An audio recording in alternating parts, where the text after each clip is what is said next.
हो, चालेल. नमस्कार. राष्ट्रपती दलाने जे ऑनलाईन अभ्यास वर्ग सुरू केलेला आहे. या कोरोनाच्या काळात अनेक कार्यकर्त्यांनी या ऑनलाईन अभ्यास वर्गामध्ये सहभाग घेतला आणि अनेक वेगवेगळे विषय आपण हाताळले. आजच्या 12व्या सत्रामध्ये आपल्या बरोबर माननीय पांडुरंग शितोळे सर सामील झालेले आहेत. आपल्याला त्यांना ऐकण्याची संधी मिळणार आहे. पांडुरंग शितोळे सरांची ओळख करण्याची जबाबदारी माझ्यावर आहे. शितोळे काका हे सेंद्रिय शेती अभ्यास गटाच्या माध्यमातून सेंद्रिय शेती किंवा शेती या विषयात 15-16 वर्षापासून कार्यरत आहेत.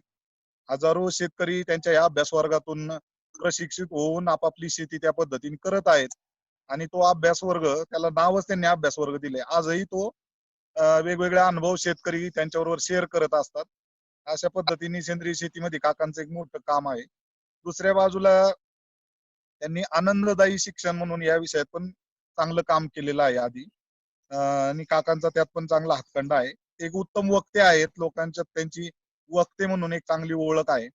गांधी विषयाचे अभ्यासक आहेत आणि नुसतं बोलत नाही तर स्वतःच्या आचरणामध्ये त्यांच्या बऱ्यापैकी या गोष्टी सगळं करण्याचा त्यांचा प्रयत्न असतो.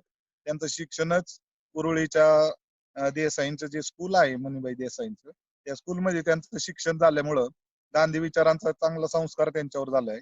अनेक सामाजिक विषयांमध्ये त्यांचा संपर्क असतो. त्यांचा एक छोटासा ESD हाऊस म्हणून उद्योग समूह आहे, ज्याचं ते काम पाहतात. त्याचे फाउंडरच ते स्वतः आहेत आणि एक उत्तम प्रकारे काम करण्याची त्यांची हातोटी आहे. वेगवेगळ्या कामगारांचे प्रशिक्षणाचं काम सुद्धा ते करत असतात. असे एक उत्तम वक्ते आज आपल्याला या निमित्ताने लाभलेले आहेत.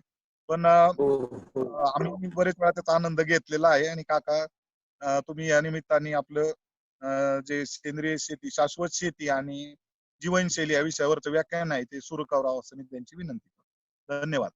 नमस्कार, मी पांडुरंग शितोळे आपलं सर्वांचं या व्याख्यानामध्ये स्वागत करतो.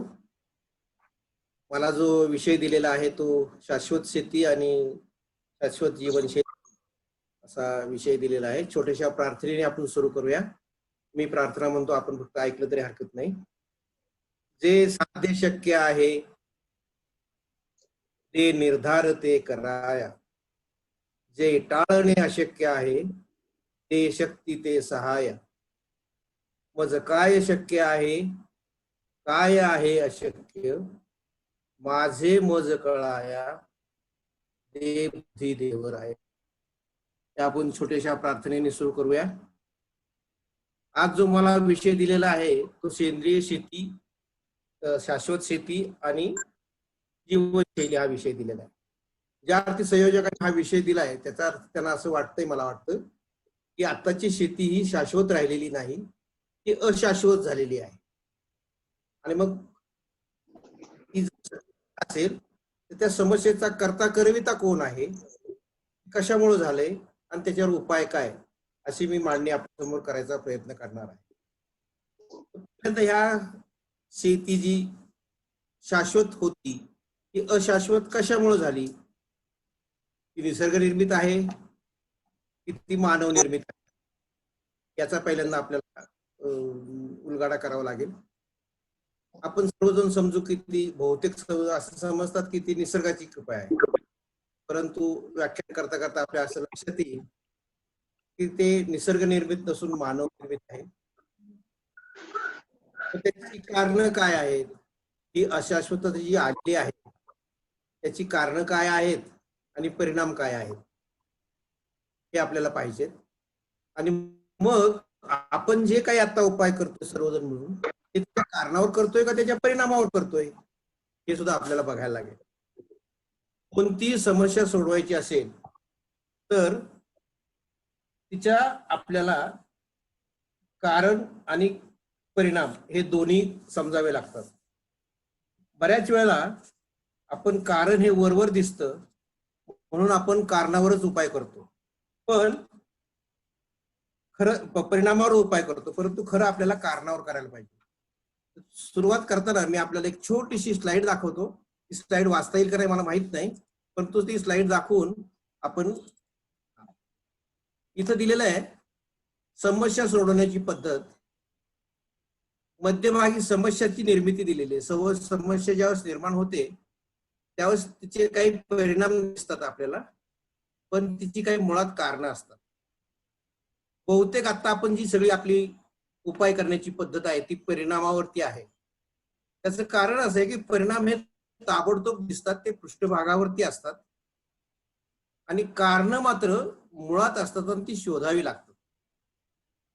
ज्यावेळेस आपण परिणामावर उपाय करतो त्यावेळेस त्याच्यातनं नवीन समस्या निर्माण होतात आणि मग ह्या नवीन समस्या निर्माण होताना परत त्याच्या परिणामावर काम केले की त्यातनं अजून समस्या निर्माण होतात आणि असं आपण समस्यावर सोडवत राहणं हेच आपलं काम जमतं.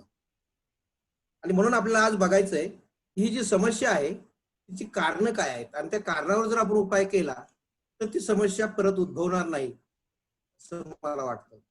आणि म्हणून आपण पुढे जावं. हे वाचता नाही आलं तर नंतर तुम्ही झूम करून बघा. आता ही जी कारणं आहेत त्याच्या अगोदर आपण हे सजीव सृष्टी नक्की कशी असते बघूया. ही जी सजीव सृष्टी आहे ती शाश्वत आहे, ती नैसर्गिक आहे, त्यामध्ये कृत्रिम असं काही नाहीये. ती स्वयंनियंत्रित आहे, ती सेल्फ रेग्युलेटिंग आहे, ती चक्रीय आहे, ती लिनियर नाही, ती चक्रीय आहे, ती मौल्यवान आहे, ती समन्यायी आहे, ती एकमेकास पूरक आणि पोषक आहे, ती परस्परावरती अवलंबून आहे, ती सर्व एकमेकाला जोडलेली आहे, ती एकच आहे. तिच्यामध्ये विविधतेमध्ये सुद्धा एकता आहे, ती स्वयंचलित आहे, तिला स्वयंचलित आहे, स्वयं रेग्युलेटिंग पण आहे, तिच्यामध्ये नियमितता आहे, कन्सिस्टन्सी आहे तिच्यामध्ये आणि ती अवैयक्तिक आहे, तिचं काही कोणी वैरी नाहीये. अशी जर ही सजीव सृष्टी असेल तर मग आपण या सजीव सृष्टीला आता तुम्ही जर पाहिलं तर सर्वांची भाषा आम्ही निसर्गाला हरवूया, निसर्गाशी युद्ध करूया, निसर्गावरती मात करूया, निसर्गाने आमच्यावर अन्याय केला असं जे म्हणतो ते कितपत खरं आहे? हा निसर्गाने आमच्यावर अन्याय केलाय का आमची जी कार्यपद्धती आहे ती निसर्गाला बाधक आहे? आम्ही निसर्गाला सहकार्य करत नाही, त्याचं संवर्धन करत नाही, त्याचं संरक्षण करत नाही, आमची कार्यपद्धती निसर्गाला पोषक नाही का आमच्या कार्यपद्धती काही निसर्गाला बाधक आहेत का याच्यावर विचार करण्याची गरज आहे. आणि मग असं लक्षात येईल की आता जी आपली कार्यपद्धती आहे, जीवनशैली आहे, एकूण सर्व जगाची ही निसर्गाला बाधक आहे.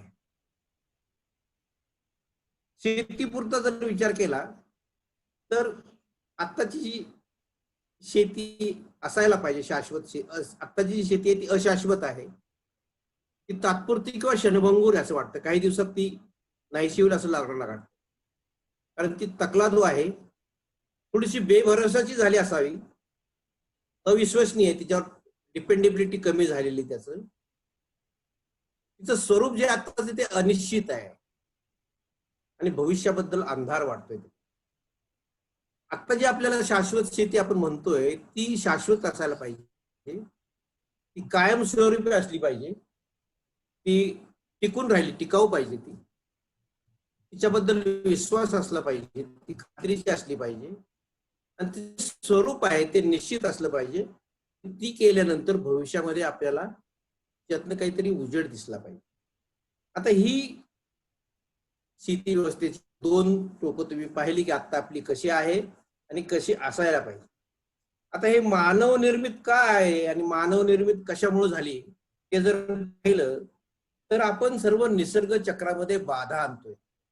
निसर्गाची जी व्यवस्था मी तुम्हाला सांगितलं की चक्रीय आहे, अन्नचक्र, जलचक्र, वायुचक्र, नत्रचक्र, आर्द्रता चक्र, अशी वेगवेगळी चक्र आहेत आणि ही सगळी चक्र स्वतंत्र आहेत, शिवाय ती एकमेकाला जोडलेली आहे. त्यामुळे ह्या चक्रामध्ये आपल्या काम करताना कुठेतरी बाधा आलेली आहे आणि त्यामुळे ही चक्र थोडी डिस्टर्ब होत आहे.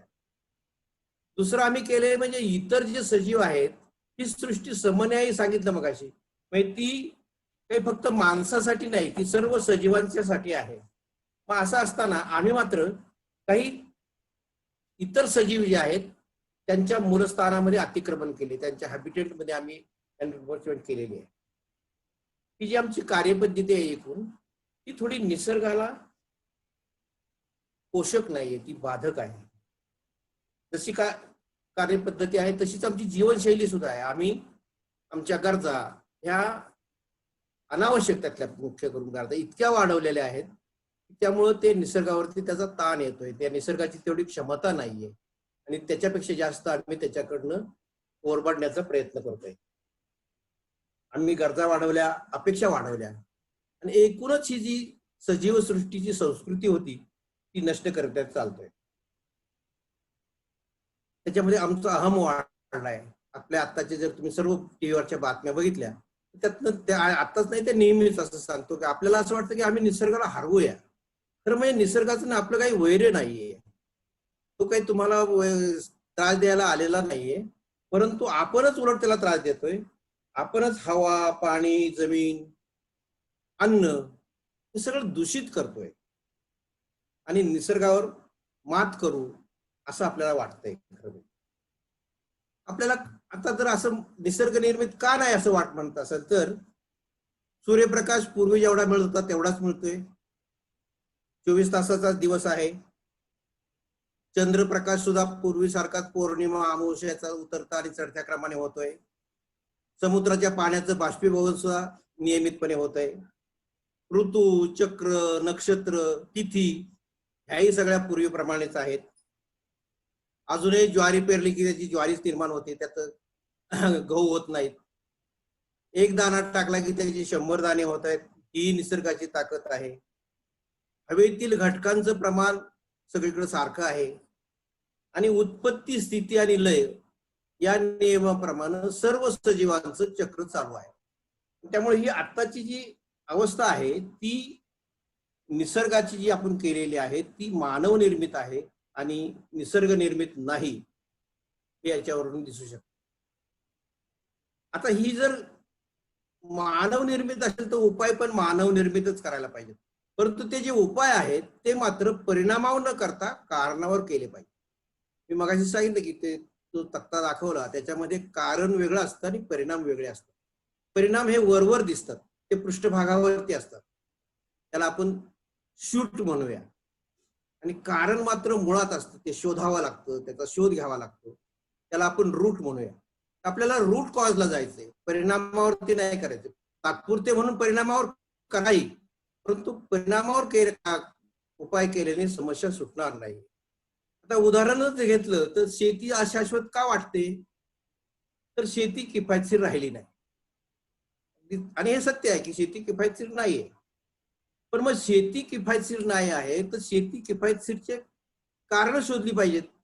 त्याच्याऐवजी ते किफायतशीर करायला आम्ही काय करतोय, वेगवेगळं अनुदान द्या, कर्जमाफी द्या, कमी व्याजाने कर्ज द्या, वीज माफ करा, मग कर्जमुक्ती का कर्ज माफी याच्यावरती परिसंवाद घडवा, असे हे सगळे वरवरचे उपाय आहेत. ते तात्पुरते म्हणून करावे लागतीलही कधी, माझं काही त्याच्यात ऑब्जेक्शन नाहीये, परंतु या उपायाने शेती किफायतशीर होणार नाही.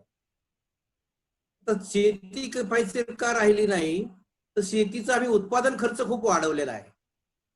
मग उत्पादन खर्च कमी करण्याच्या ऐवजी आम्ही उत्पादन खर्च कमी करायच्या ऐवजी दुसरे त्याच्यावर मार्ग काय शोधले, परत त्याचे उत्पन्न तयार करतायत, जे खतं तयार करतायत, जे रसायन तयार करतायत त्याला अनुदान द्या, त्याची वितरण व्यवस्था वाढवा, ते जास्त कसं मिळेल हे बघा. खरं म्हणजे ते लागतंय का नाही हे बघायला पाहिजे. त्याच्याऐवजी आम्ही उत्पादन खर्च वाढवला, उत्पादनास योग्य भाव नाही, आणि ह्या 3 कारणामुळे म्हणजे शेती किफायतशीर नाही, उत्पादन वाढलेलं आहे आणि उत्पादन खर्च वाढलाय, किफायतशीर नाही, म्हणजे नंतर त्याच्यातनं नफा होणारच नाही, भाव योग्य नाही. आता ह्याचा परिणाम काय झाला, तर तरुण शेतीपासून दूर गेला. तर तरुण शेतीपासून दूर गेला तर दुसरे परिणाम झाले, बेकारी वाढली आणि शेतीत काम करायला माणूस नाही. आता शेतीत काम करायला माणूस नाही, हा ही समस्या सोडवण्यासाठी आम्ही तिचं यात्रिकीकरण केलं. शेतीत काम करायला माणसं नाहीत, शेतकऱ्याला शेती कसता येत नाही, ती किफायतशीर होत नाही, म्हणून त्यातनं आत्महत्या व्हायला लागली. आत्महत्या झाली की आत्महत्या व्हायला मदत करा. तर ह्या सगळ्यातनं जे जे काही सर्व उपाय केलेले आहेत त्यात शेती किफायतशीर होणं तर सोडाच, पण ती जास्त कमी कमी कमी कमी किफायतशीर होत चाललेली आहे. मग उपाय काय करायला पाहिजे आम्हाला? तर पहिल्यांदा शेती हा स्थानिक विषय आहे.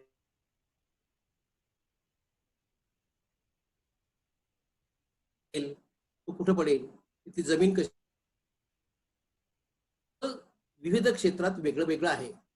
एका जिल्ह्याचा जरी अभ्यास केला तरी जे जुन्नरमध्ये आहे, जे वेल्ह्यात आहे, जे मावळमध्ये आहे, ते पुरंदरला नाहीये. एका पुरंदरचा जरी अभ्यास केला तरी जे नारायणपूरला आहे ते इकडे कोंढेला नाहीये. म्हणजे एका गावात जरी अभ्यास केला तरी दोन गोष्टी. त्यामुळं असं आपल्याला सार्वत्रिकरण करून चालणार नाही, परंतु सरकारने मात्र याचं सार्वत्रिकरण करून कुठेतरी एक पुढे जिल्ह्यात कुठेतरी पाऊस पडला की जिल्ह्यामध्ये पाऊस झाला असं सरासरी सांगून टाक, किंवा कुठेतरी एखादा छोटासा रोग दिसला की लगेच घाटे आळे आले, हे सार्वत्रिकरण आहे. शेती हा केंद्रित विषय नाही, शेती हा विकेंद्रित विषय आहे. शेती हा नैसर्गिक विषय आहे, त्याला कृत्रिम करायचं काम नको. शेती हा पूर्वी नात्यावर आधारित होता, परस्परावरती अवलंबून आधारित होता, आता बाजारावरती आधारित झालेला. शेती ही एक संस्कृती होती, त्याचं औद्योगिकरण झालेलं आहे. शेती मूल्यावर आधारित होती, व्हॅल्यू बेस होतं, ते आता प्राइस बेस, किमतीवर आलेलं आहे. आपण पुढच्या सेशनमध्ये आपण व्हॅल्यू आणि प्राइस याचा फरक नीट समजून घेऊया. पूर्वी जमीन हे कसण्याचं आणि जगण्याचं एक साधन होतं, ते आता विकण्याचं आणि पैसे कमवण्याचं साधन झालेलं आहे. जे परस्परावर अवलंबून होतं, गावातला जो शेती व्यवसाय होता तो गावातल्या सर्व लोकांच्या एकत्रित येऊन एकमेकाला मदत करून करण्याचा व्यवसाय होता. तर तो आता स्वयंचलित झालेला आहे. मला कोणाची गरज नाही, माझ्याकडे सगळं आहे, माझं मी बघतो, असं झालेलं आहे. जो श्रम आणि कौशल्यावर आधारित होता तो आता भांडवल आणि तंत्रज्ञानावर गेलेला आहे. जिथं जमिनीचा कस महत्वाचा होता, जमिनीत काय पिकतं हे महत्वाचं होतं, त्याच्याऐवजी आता माझी जमीन कुठल्या हायवेच्या कडेला आहे, कुठल्या रस्त्याच्या कडेला आहे, याला महत्व आलेलं आहे. शेतीतल्या उत्पादनाचा अभिमान धरण्याच्या ऐवजी आजची त्या शेतीची किंमत काय आहे याचा स्वाभिमान मिळायला व्हायला लागला. शेतीमधलं उत्पादन हे नैसर्गिक उत्पादन आहे, त्याची औद्योगिक उत्पादनाशी तुलना करून चालणार नाही. शेतीमधनं आपल्याला योग्य उत्पादन मिळेल, पण आम्ही हव्यासापोटी अति उत्पादन घ्यायच्या मागे लागलेलो. आणि मग ते अति उत्पादन घेताना जमिनीवरती, पाण्यावरती जो काही अत्याचार व्हायचा तो होतोच आहे. पूर्वी सगळीकडे मिश्र पीक पद्धत होती. ज्यावेळेस मी सेंद्रिय शेतीकडे, शाश्वत शेतीकडे जाईल त्यावेळेस ते तपशिलाने पाहू आपण. पण आता मात्र व्यापारी पद्धतीने एक पीक पद्धत झालेली आहे. पूर्वी तिच्यात तर सेंद्रियता होती, आता ती रासायनिकता झालेली आहे. शेतीमधला उत्पादन खर्च वाढलेला आहे, तसंच माणसांचा सुद्धा याचा खर्च वाढलेला आहे.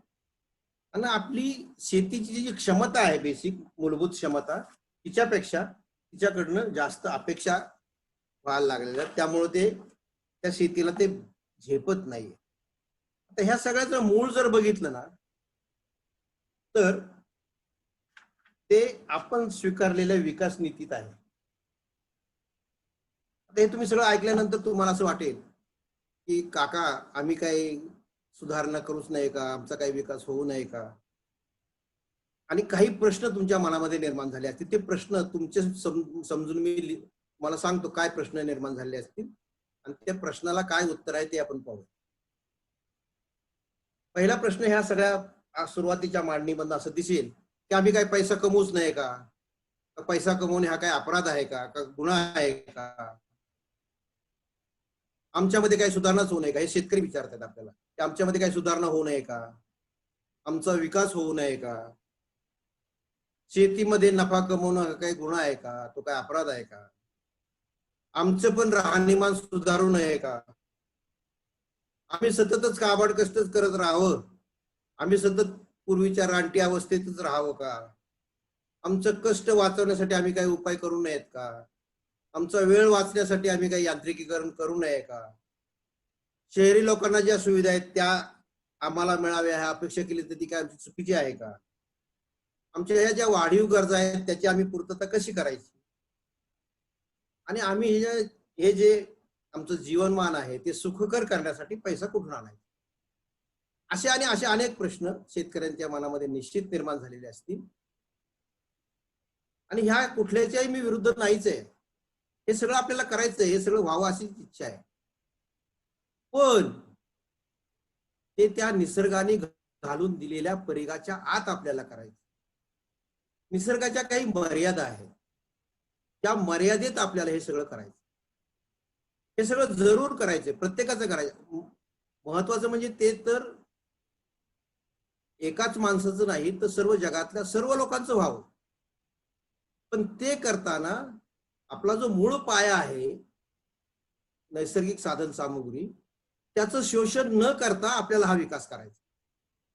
म्हणजे आपल्याला दोन्ही बॉर्डर देते, की बॉर्डर क्रॉस केली की हे शाश्वतता जाणार आहे. आणि म्हणून निसर्गाची जी मर्यादा आहे त्याच्यात राहून आपल्याला विकास करायचा, त्याच्यात राहून आपल्याला सुधारणा करायच्या, त्याच्यात राहूनच आपलं राहणीमान सुधारायचंय.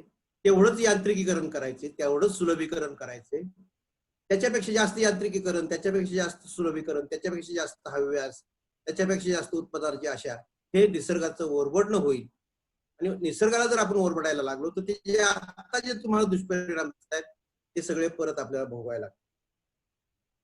आणि म्हणून विकास करायचा आहे, त्या विकासाची एकदा संकल्पना आपण सर्वांनी एक फिक्स केली पाहिजे.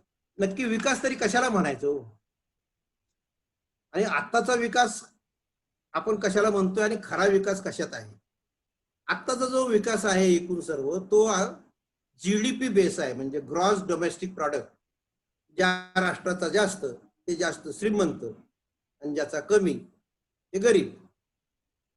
आता खरं म्हणजे हे मोजमाप जे आहे ना, तो पायाच फार मोठा काही शास्त्रीय आहे असं मला वाटत नाही, पण ते मोजायला सोपं असल्यामुळे तो मोजलाय त्यांनी. ते मोजमाप जे आहे ते एकांगी आहे, ते अर्धवट आहे. हा आताचा जो विकास आहे तो सर्वसमावेशक नाही आहे.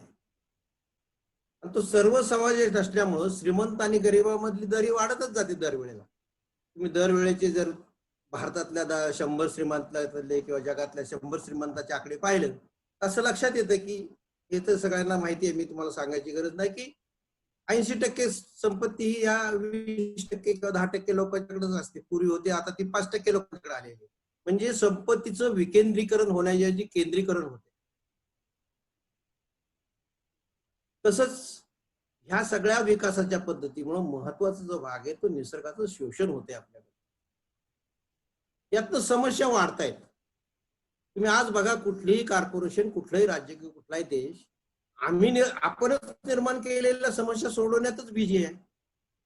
अगदी छोटंसं पुण्यातलं उदाहरण जर घेतलं तुम्ही आता कोरोनाच्या अगोदर सुद्धा किंवा गेली 5 वर्ष तुम्ही, तर ते काय काम करतायत, तर ते वाहतूक नियंत्रण आणि घनकचरा व्यवस्थापन, या 2 गोष्टीवरच त्यांचा बराचसा वेळ चाललाय आणि बराचसा पैसाही खर्च होतोय, आणि तरीही ते नियंत्रित होतच नाहीये.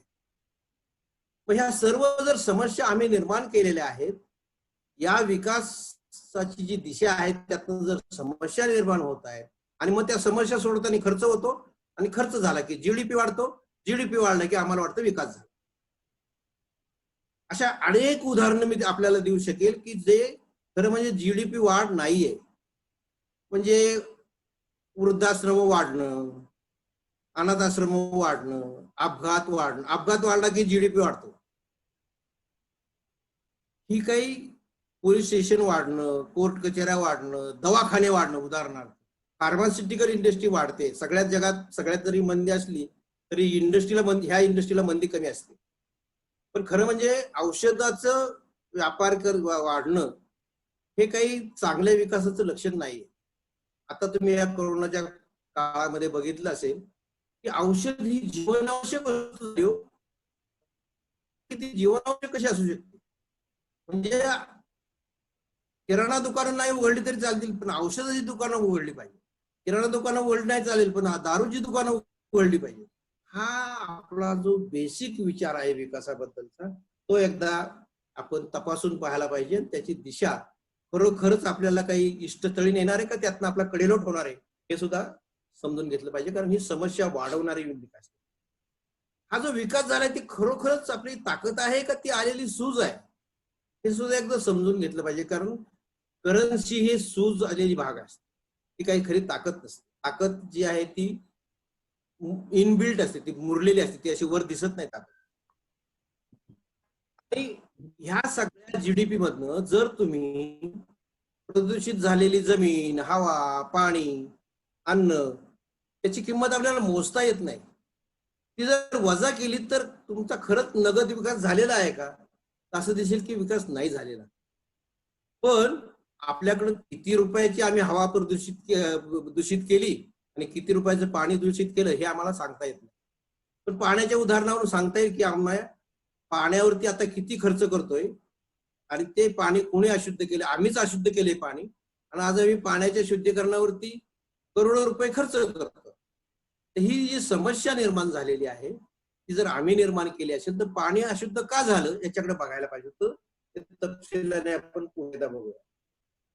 नुसतं एवढंच नाही तर हा विकास एक ताणतणाव वाढवणारा विकास आहे. सर्वांचाच ताणतणाव वाढतो. प्रत्येक जण बिझी आहे, प्रत्येक जण धावतोय.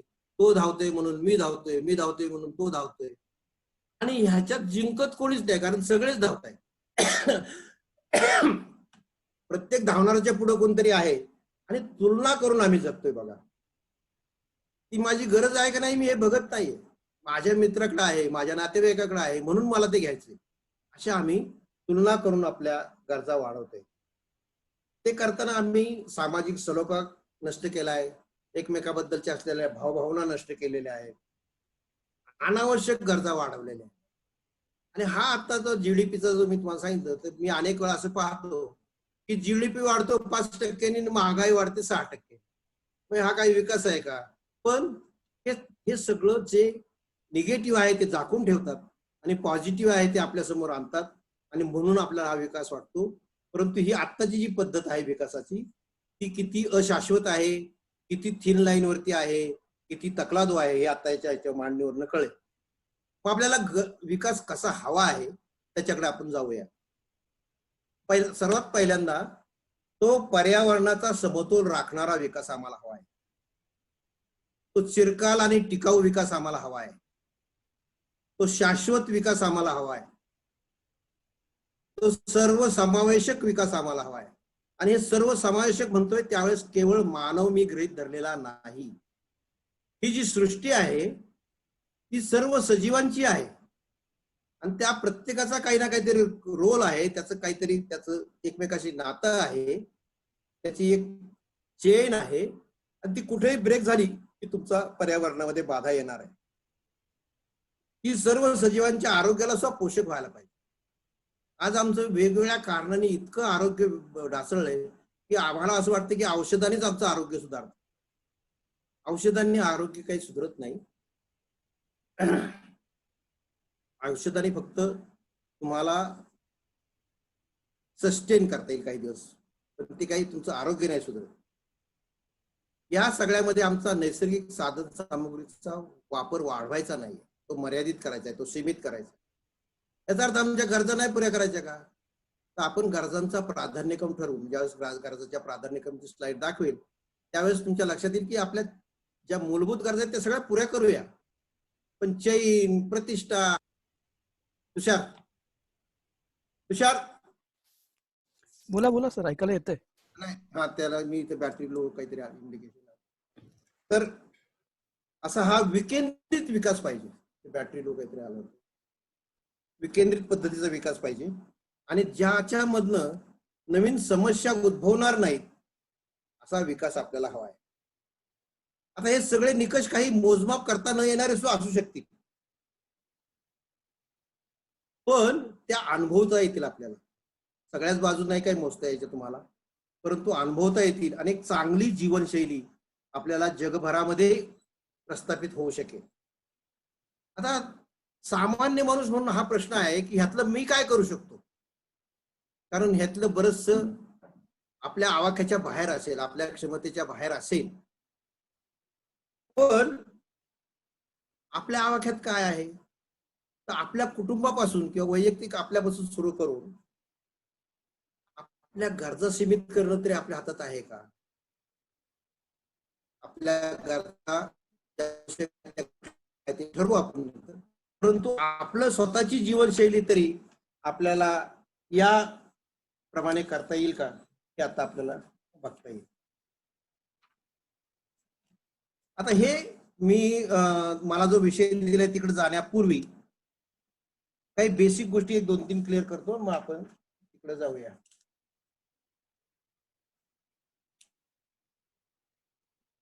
एक म्हणजे शेती किफायतशीर का राहिली नाही याचे 1950 आणि 2019 आकडे आपल्याकडे उपलब्ध आहेत. आणि त्याच्यावरून असं दिसतं की 1950 साली एकूण 100 रुपये जर जीडीपी धरला तर त्यातलं 55 रुपये हे शेतीचं कॉन्ट्रीब्युशन होतं, 20 रुपये हे इंडस्ट्रीचं कॉन्ट्रीब्युशन होतं आणि 25 रुपये हे सेवेचं कॉन्ट्रीब्युशन होतं. म्हणजे शेती, इंडस्ट्री आणि सर्व्हिस या 3 सेक्टरमध्ये जर आपण एकूण भारताचा जीडीपी विभागणी केली तर 55 शेती, 20 औद्योगिक आणि 25 सेवा.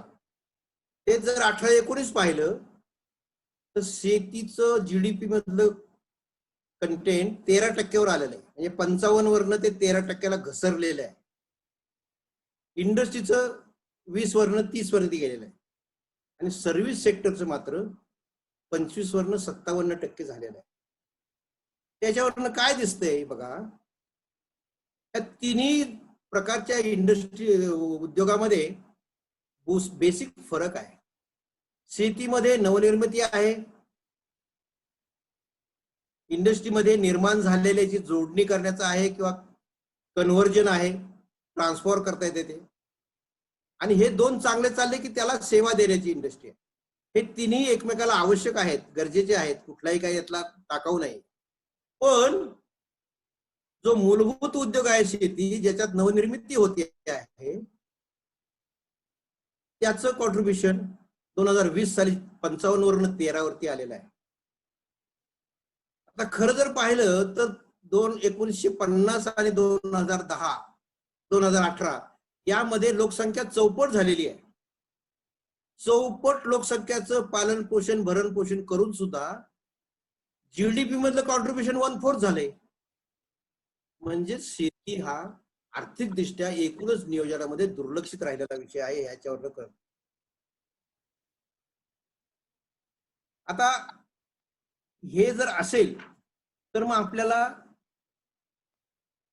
सुधारित किंवा विकसित राष्ट्र कशाला म्हणते, अगदी फंडामेंटल 2 गोष्टी जरी पाळता आल्या ना, एक म्हणजे ज्या राष्ट्रामध्ये कोणीही उपाशी नाही आणि ज्या राष्ट्रामध्ये कोणी उपद्रवी नाही. आपण गावापुरतं बघूया की ज्या गावामध्ये कोणी उपाशी नाही आणि कोणीही उपद्रवी नाही, ते गाव चांगलं म्हणायला काही हरकत नाही. आणि उपाशी राहू नये म्हणून आपल्याला कृषी संस्कृती जोपासली पाहिजे आणि उपद्रवी होऊ नये म्हणून ऋषी संस्कृती किंवा सत्संगाची संस्कृती जोपासली पाहिजे. आता आपल्याकडे नॅचरल रिसोर्सेस हे फार मर्यादित आहेत. भारताचा जर विचार केला त्याची दाखवेल किंवा आताच पाहूया की आपल्याकडे जे पाणी जमीन आहे ना, त्यांचं जे प्रमाण आहे ना, ते जर तुम्ही पाहिलं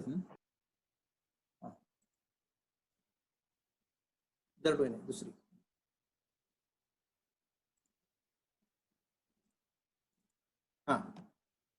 ते तुम्हाला याच्यावरून दिसेल की भारत आणि जग ही तुलना केलेली याच्यामध्ये.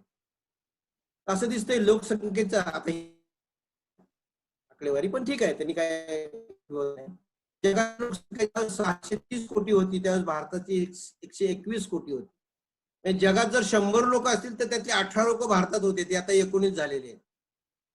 जगामध्ये 9600 हेक्टर मीटर एवढं पाणी होतं, त्यावेळेस भारतात 380 होतं. जगातलं पाणी जर 100 धरलं तर आपल्याकडे 4 लिटर पाणी होतं. आणि जमीन ही 1320 दशलक्ष हेक्टर एवढी जगातली आहे आणि आमच्याकडे मात्र 330, म्हणजे आमच्याकडे 2.5% आहे. म्हणजे लोकसंख्या 18%, पाणी 4% आणि जमीन 2.5%. म्हणजे जगाशी विचार करता आपल्याकडं जमीन पाणी हे एकूणच कमी आहे आणि त्यामुळं त्याचं दरडोई प्रमाण किती कमी येते बघा. दुसरी एक स्लाइड दाखवतो मी तुम्हाला. जगामध्ये दरडोई पाणी जे आहे ते 1.8 हेक्टर मीटर आहे. ते भारतात 0.4 आणि महाराष्ट्रात तर 0.3 आहे. म्हणजे जगातला एका माणसाला जर 100 लिटर पाणी असेल तर महाराष्ट्राला फक्त 17 लिटर आहे. यात एक आकडा आहे.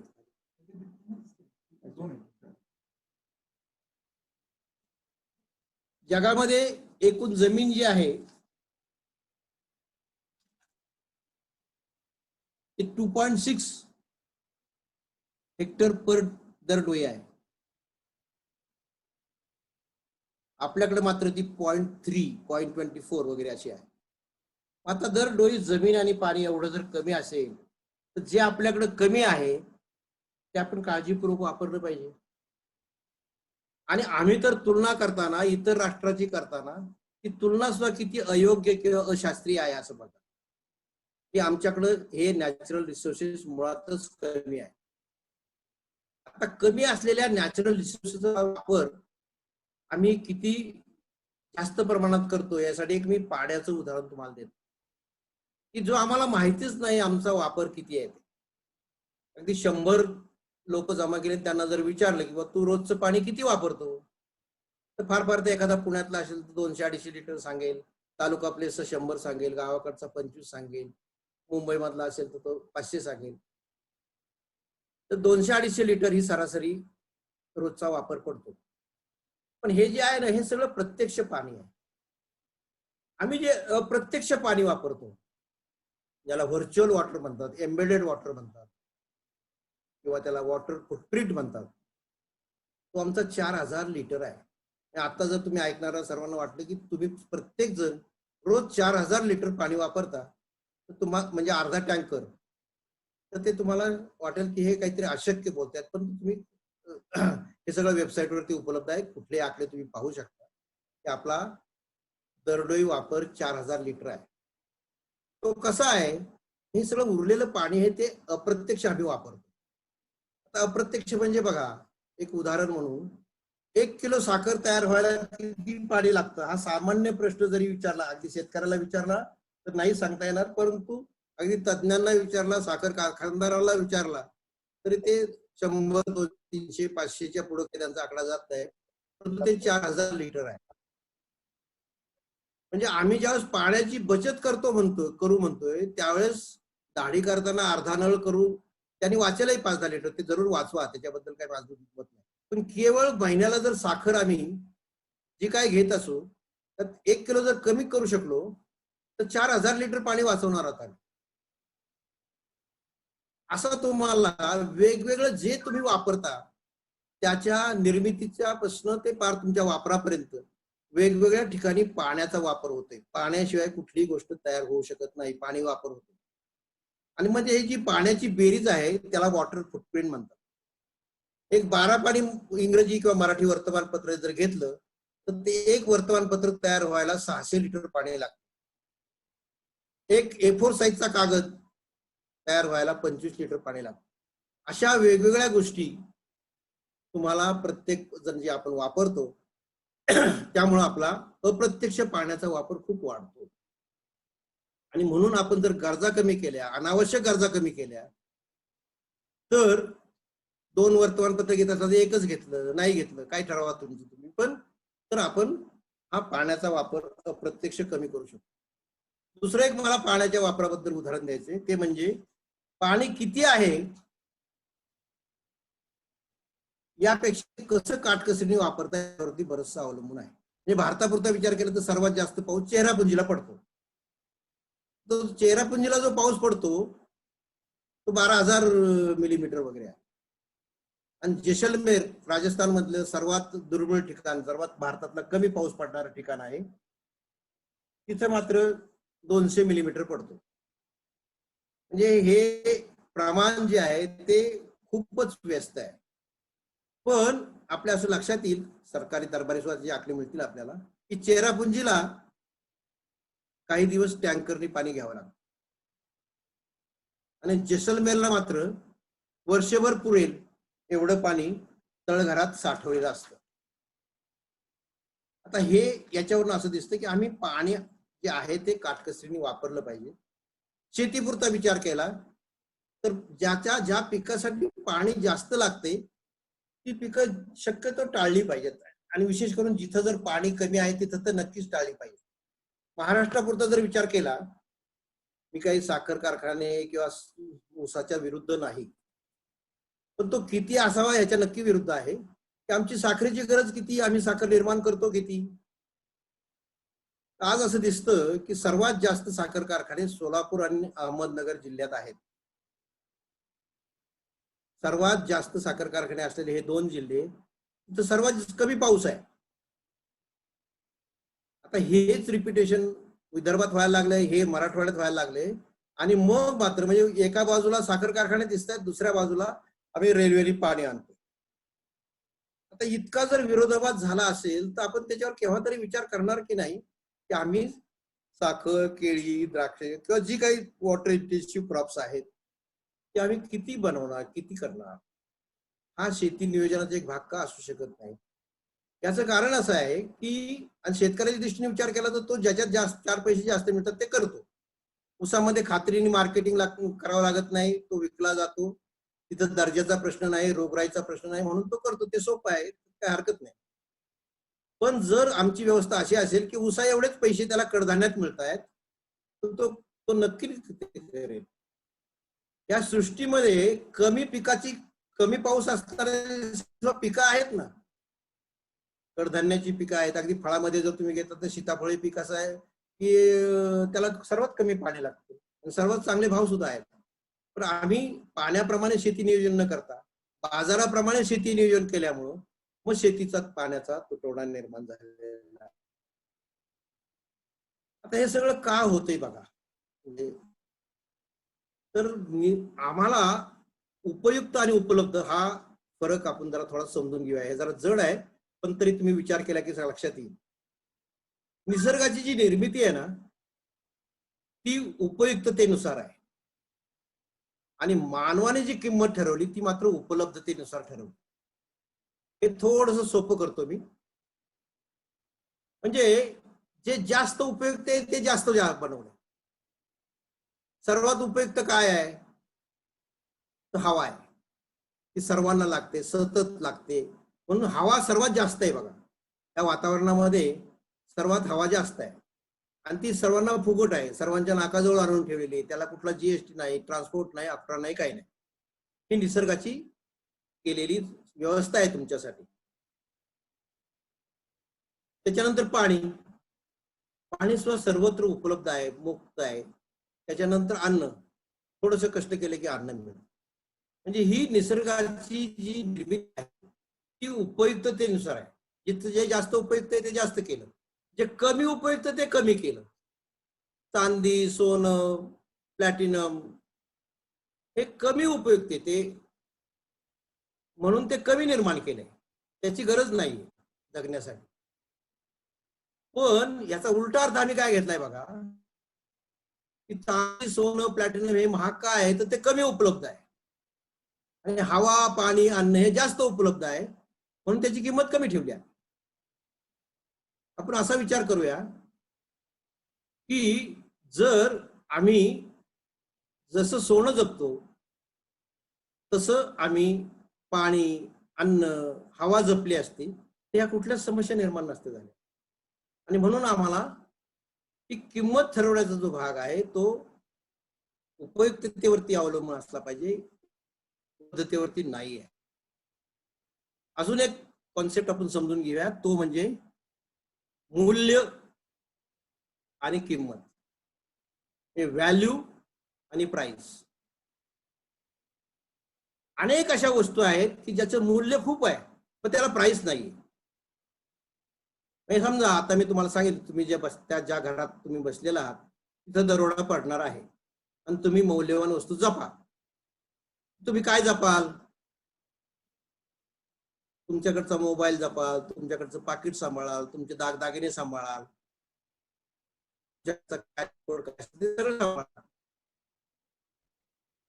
पण ते खरंच मौल्यवान आहे का हो? सर्वात जास्त मौल्यवान कुठलं कशावरून समजावं, तर ते जर मला मिळालं नाही तर मी जगू शकणार नाही. ते सर्वात जास्त मौल्यवान आहे.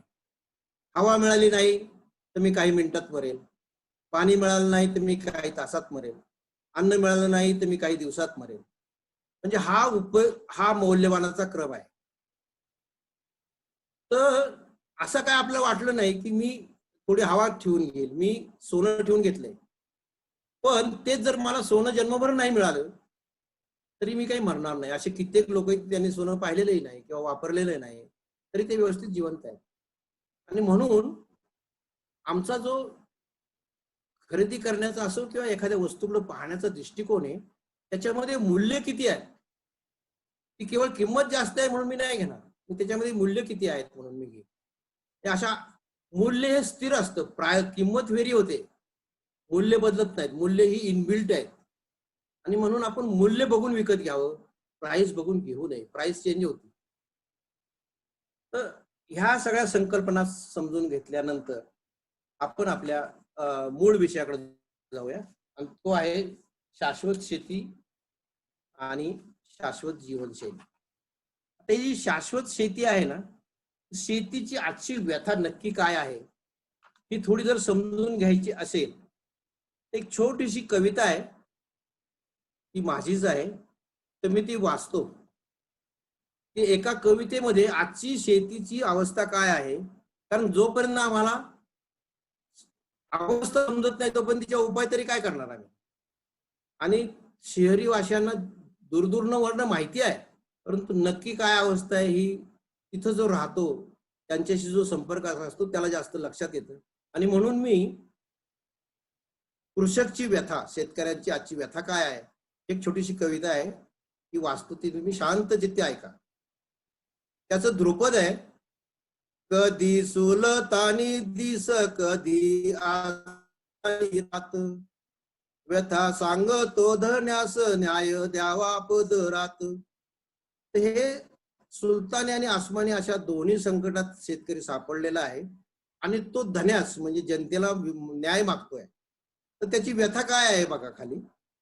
कधी पिकत आमाप कुठ दुष्काळ सतत, जवा पिकत आमाप मोल मिळे कवडीत, जवा पिकतच नाय भाव जाये गगनात. विशेषतः शहरी लोकांना असं वाटतं एखाद्या वस्तूचा जर भाव वाढला तर शेतकऱ्याला खूप पैसे मिळतील, त्यांची मजा आहे असं वाटायला लागतं. पण ते पूर्णतः खोटं आहे, कारण भाव जास्त मिळतोय म्हणजे त्याच्याकडे मालच नाहीये.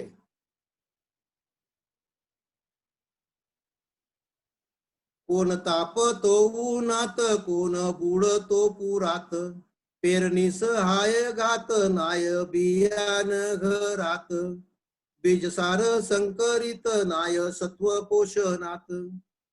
ही त्याच्या आताची अवस्था.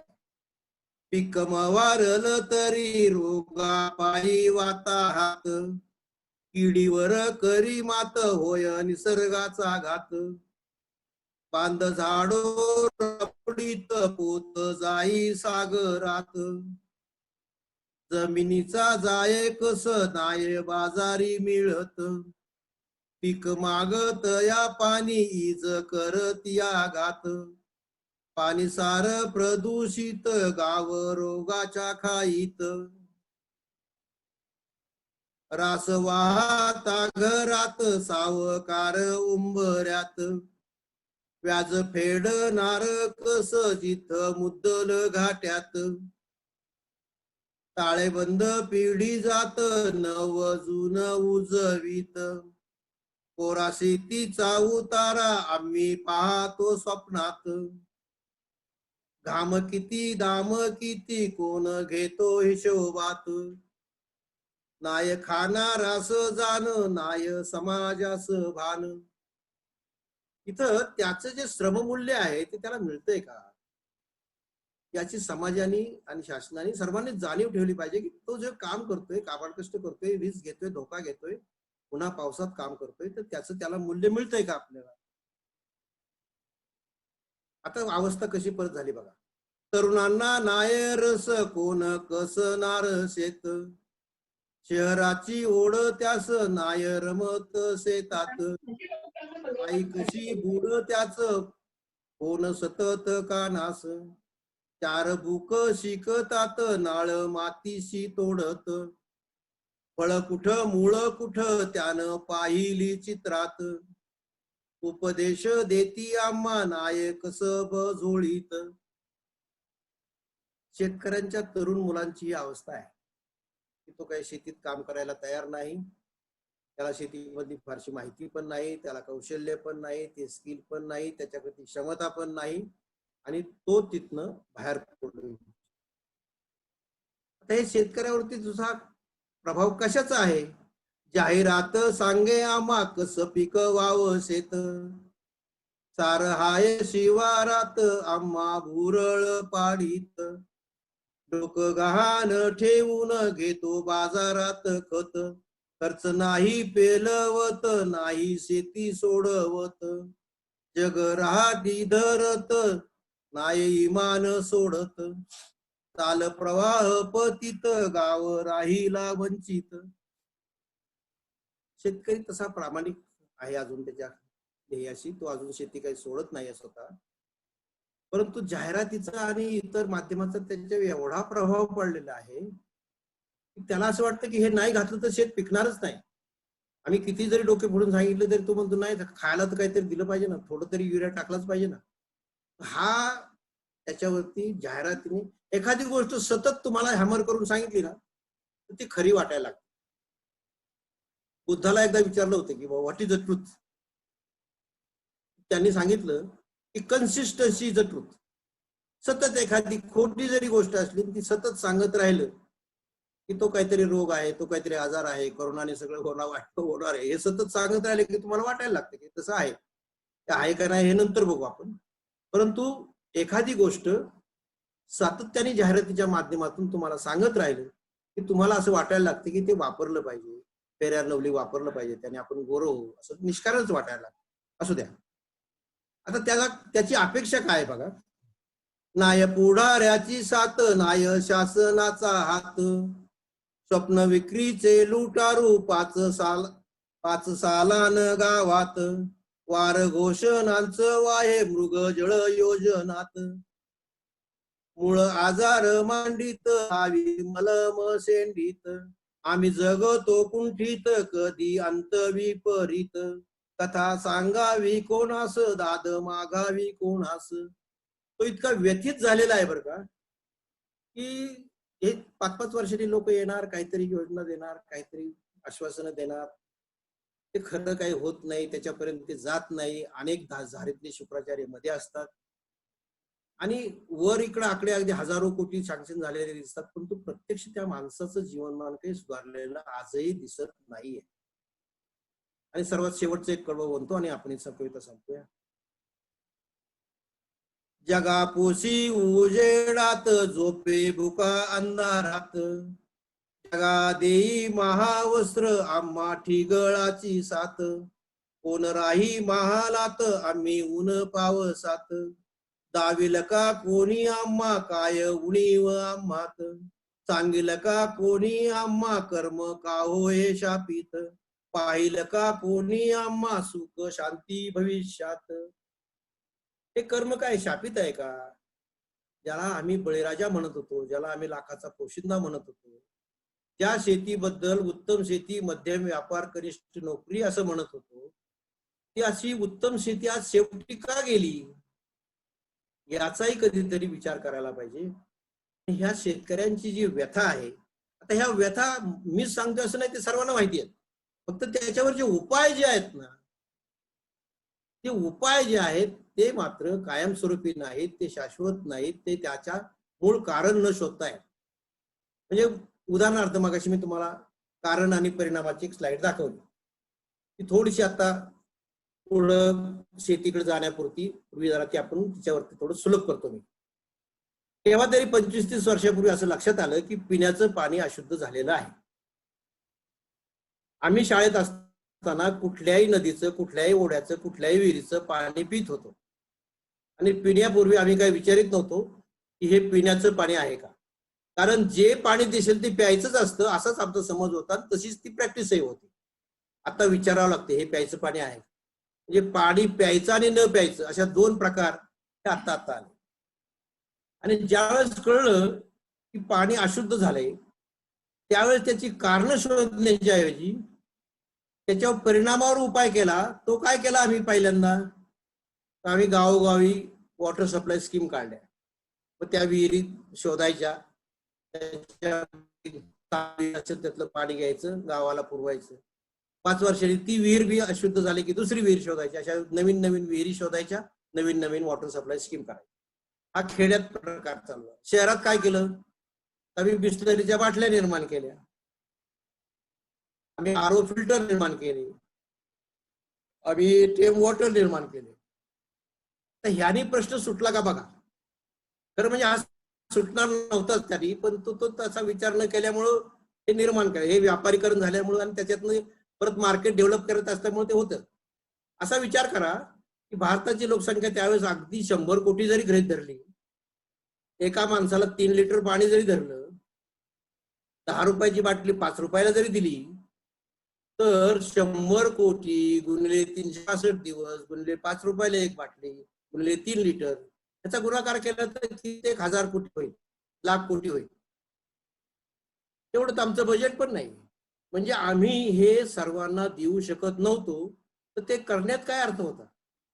पण ते आम्ही केलं आणि ते आजही करतोय. त्याने खरंच शुद्ध पाणी मिळतं का नाही हा दुसरा प्रश्न आहे. परंतु हे असं परिणामावर उपाय केलं की काय होतं हे एक उत्तम उदाहरण आहे.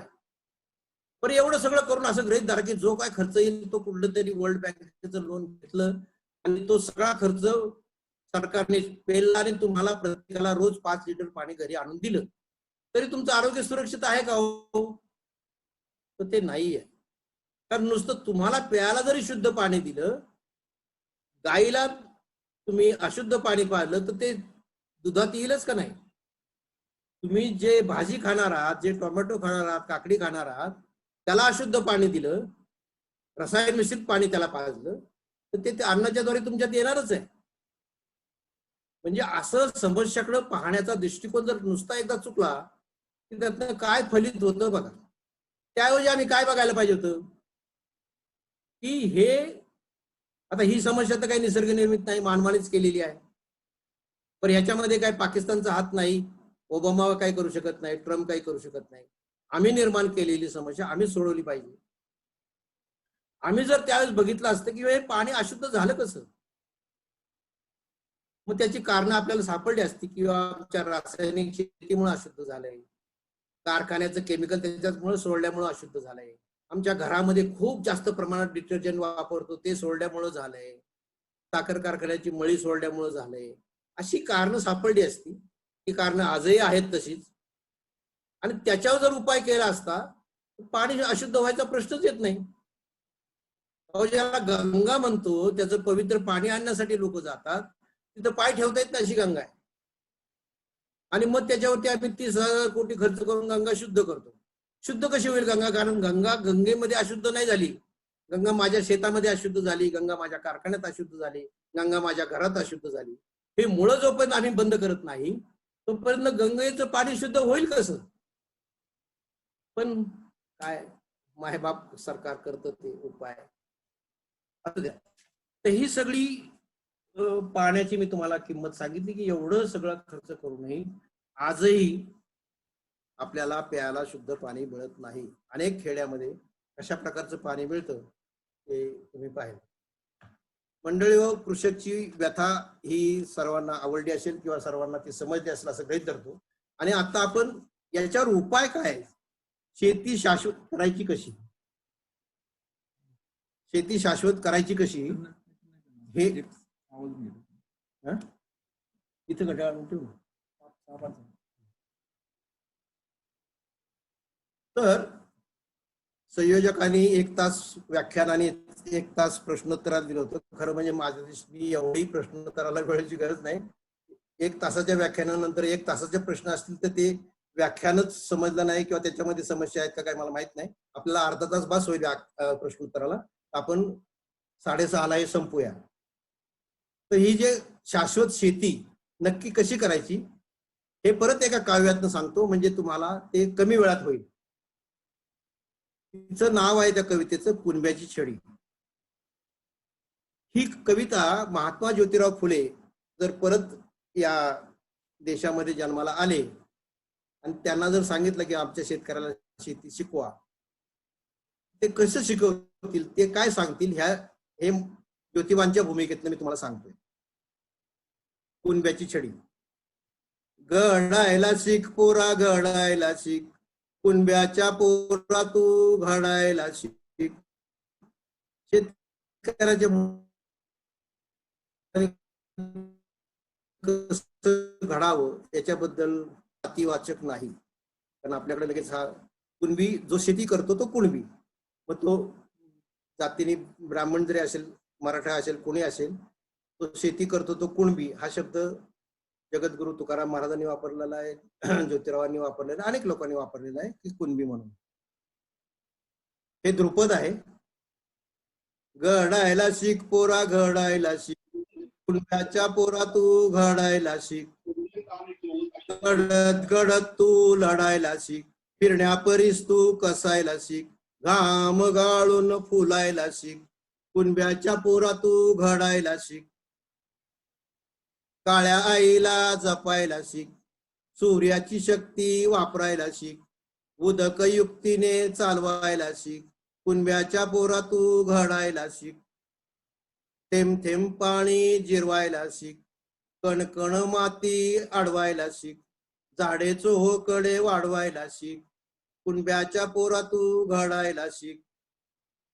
पिकाची आखणी करायला शिक, बियाण घरचंच पेरायला शिक. पालटून पीक घ्यायला शिक, कुणब्याच्या पोरा तू घडायला शिक. शेणकाला रबडी घालायला शिक, जीवाणूंचं पोषण करायला शिक. पशुधन तेवढं जपायला शिक, कुणब्याच्या पोरा तू घडायला शिक. घडायला शिक पोरा घडायला शिक, कुणब्याच्या पोरा तू घडायला शिक. सकस अन्न पिकवायला शिक, पिकवता पिकवता विकायला शिक. विकण्यासाठी सजवायला शिक, कुणब्याच्या पोरा तू घडायला शिक. शेतीचा हिशोब ठेवायला शिक, कमी खर्चात शेती करायला शिक. सावकाराचा उंबरा टाळायला शिक, कुणब्याच्या पोरा तू घडायला शिक. मनगट मेंदू वापरायला शिक, चांगल्याची संगत धरायला शिक. कोर्टाची पायरी टाळायला शिक, कुणब्याच्या पोरा तू घडायला शिक. घडायला शिक पोरा घडायला शिक, कुणब्याच्या पोरा तू घडायला शिक. शाश्वत प्रगती समजायला शिक, निसर्ग शाबूत राखायला शिक. प्रदूषण तेवढं टाळायला शिक, कुणब्याच्या पोरा तू घडायला शिक. बापूंचा संदेश पाळायला शिक, हव्यास तेवढा टाळायला शिक. सेंद्रिय शेती करायला शिक, कुणब्याच्या पोरा तू घडायला शिक. घडायला शिक पोरा घडायला शिक, कुणब्याच्या पोरा तू घडायला शिक पोरा घडायला शिक, कुणब्याच्या पोरा तू घडायला शिक. पण कवितेमध्ये प्रत्येक ओळ 2 तासाचं व्याख्यान होऊ शकेल अशी प्रत्येक ओळ आहे. ती सेल्फ अर्थ त्यातनं कळतो, परंतु त्याला तपशीलवार म्हणजे काळ्या आईला जपायला शिक. आता काळ्या आईला जपायला शिक म्हणलं की काळ्या आईची काय काळजी घ्यायची याच्याबद्दल तपशिलाने बोलता येत. पहिल्यांदा जमीन ही सजीव आहे हे बऱ्याच लोकांना माहित नाही. कारण खरं म्हणजे सजीवाची काय व्याख्या आहे, तर सजीव म्हणजे ज्याच्यामध्ये नवनिर्माण करण्याची क्षमता आहे ते सगळं सजीव आहे. ज्याच्यामध्ये नवनिर्माण करण्याची क्षमता नाही ते सजीव नाहीये. एक टेबल दुसरा टेबल नाही निर्माण करू शकत, टेबल निर्जीव आहे. जमिनीमध्ये एक दाणा टाकला 100 दाणे होतात, जमीन सजीव आहे. एक बीजा केला नास मग भोगले कणीस. ह्या काळ्या आईला आपण सजीव गोष्टीशी जसे व्यवहार करतो तसे केले पाहिजे. म्हणजे तिला जे जे बाधक आहे ते सगळं टाळलं पाहिजे, जे जे पोषक आहे ते केलं पाहिजे. हे थोडंसं मी उरकत घेतो की बाधक काय पोषक काय. तर सगळी जी रसायनं आहेत, मग ती खतं असो, औषधं असो, तणनाशक असो, कीटकनाशक असो, ओझड अवजाराची मशागत असो, जास्त पाणी असो, हे सगळं बाधक आहे जमिनीला. ते सगळं टाळलं पाहिजे. आणि जे पोषक आहे ते सगळं केलं पाहिजे. मग सेंद्रिय खतं त्याला दिली, ते पोषक आहे. पिकं पालटून घेतलं, म्हणजे बेवड पिकं केली, मिश्र पिकं केली, पाहिजे तेवढीच मशागत केली, गरजेपुरतंच पाणी दिलं, हे सगळं पोषक आहे. हे पोषक सगळं केलं की आपण काळ्या आईची काळजी घेतली असं होईल. सूर्याची शक्ती वापरायला शिक. सर्व या सृष्टीमध्ये सर्वांना ऊर्जा देणारा सूर्य हा एकमेव आहे. आणि शेतीमधलं उत्पादन हे सूर्यशक्तीचं फोटोसिंथेसिस किंवा प्रकाश क्रियेनं आपल्याला मिळतं, हे सर्वांना ज्ञात आहे. पण आमच्याकडे त्याचा सुद्धा नीट वापर करायचा कसा, हे नीट शेतकऱ्यांना किंवा शेतकऱ्यांचे जे मार्गदर्शक आहेत त्यांना माहित नसेल किंवा ते त्यांच्यापर्यंत पोहोचलं जात नाही. म्हणून इतकी दाट लागवड बऱ्याच ठिकाणी असते की त्या प्रत्येक पानावरती सूर्यप्रकाशाचा किरण येतच नाही. आणि माझं पीक नियोजन असं असलं पाहिजे की प्रत्येक पान सूर्यप्रकाशाचं किरण झेलायला तयार असला पाहिजे. उदक युक्तीने चालवायला शिक. पाणी जसं मारक आहे, जसं तारक आहे, तसं ते मारक आहे. जलतारी जल विकारी जलमारी. पाणी हे आजार निर्माण करू शकतं, पाणी हे तुम्हाला मारूही शकतं आणि पाणी तुम्हाला तारूही शकतं. आमचे गुरु बाळासाहेब भारदे नेहमी सांगायचे की गावामध्ये 4 प्रकारचं पाणी असावं लागतं. एक, पिण्यासाठी शुद्ध पाणी पाहिजे. दुसरं, शेतीसाठी पुरेसं पाणी पाहिजे. तिसरं, तरुणांच्या मनगटात पाणी पाहिजे. आणि चौथं, गरिबाचं दुःख पाहून श्रीमंताच्या डोळ्यात पाणी आलं. दुर्दैवानं ही 4ही पाणी आज आटलेली आहे. प्यायला शुद्ध पाणी नाही, शेतीला पुरेसं पाणी नाही, तरुणांच्या मनगटात पाणी नाही आणि गरिबांचं दुःख पाहण्याची त्यांना वेळच नाही. तर असं हे पाणी जे आहे ते इतकं अमूल्य आहे की ते तुम्ही जपून वापरलं पाहिजे, काटेकोरपणे वापरलं पाहिजे. खरं म्हणजे जास्त पाण्याची गरज नसते, तिथं फक्त वापसा अवस्था, ओलावा लागतो त्याला. म्हणजे फोटोसिंथेसिस जर कुठल्याही प्लांटचं बघितलं त्याला बेसिक काय लागतं, तर हिरवं पान असावं लागतं. म्हणून सगळ्या निसर्गातली सगळ्या झाडांची पानं हिरवी आहेत.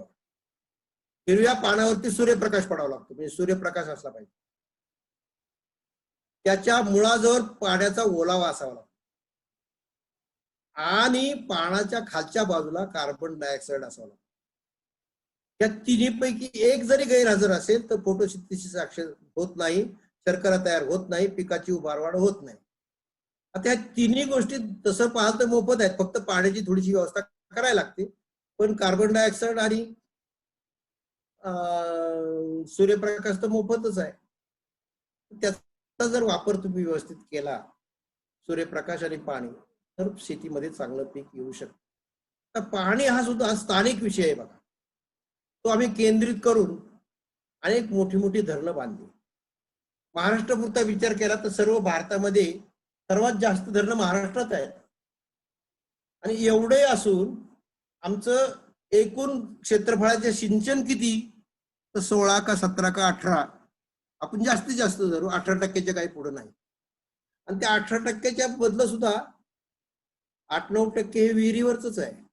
एवढी सगळी धरणं बांधून खरंच शेतीला पाणी पुरवठा झाला का, याचा अर्थ मी धरणाच्या विरुद्ध नाही.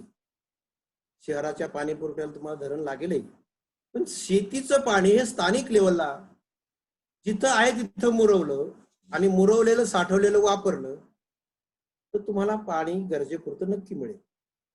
पण आज आम्ही जमिनीचीच अवस्था अशी करून ठेवलेली आहे, पाणी जिरतच नाही.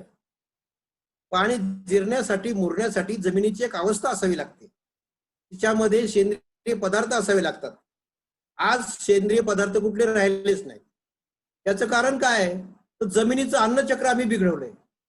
मी मगाशी सांगितलं निसर्गाची ही व्यवस्था चक्रीय आहे. म्हणजे काय आहे, जमिनीचं अन्नचक्र काय आहे, समजा एक ज्वारीचं ताट शेतामध्ये उगवलं, त्या ज्वारीच्या ताटातल्या प्रत्येक भागावरती वेगवेगळा अधिकार आहे. कणीस हे मानवासाठी आहे, पक्ष्यांसाठी आहे, ते त्यांनी खावं. ते खाल्ल्यानंतर त्यांचं मलमूत्र, त्यांची विष्ठा परत शेतात यावी. मधला जो कडबा आहे तो जनावरांनी खावा, जनावरांचं शेण मूत्र परत शेतीत यावं.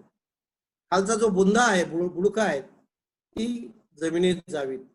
असं जर अन्नचक्र पुरं झालं तर शेतीला बाहेरनं काय द्यावं लागणार नाही. पण ती अन्नचक्र आमच्याकडनं बाधित झाली. शहरी मलमूत्र परत जात नाही, शेणाचं आणि मूत्राचं व्यवस्थापन नीट नाही, आणि ह्या सगळ्यामुळं जमिनीमध्ये आम्ही जेवढं देतोय त्याच्यापेक्षा जास्त काढून घेतोय. बँकेत भरणा कमी आणि विड्रॉल जास्त, तो ओव्हरड्राफ्ट होणारच किंवा तो चेक बाउन्सच होणार, दुसरं काय होणार. तर असं हे पाण्याचं आहे. आणि म्हणून जिथं जे पडतंय ते त्या शिवारातलं पाणी त्या शिवारात, त्या शेतातलं पाणी त्या शेतात, मुरण्याची जर व्यवस्था केली. मुरण्याची व्यवस्था करणे म्हणजे काय हो, आज जमीन आमची एवढी टणक झालेली आहे की जमिनीत पाणी मुरतच नाहीये. हे तुमच्या लक्षात येत असेल बघा. पाऊस पडला की पूर येतो.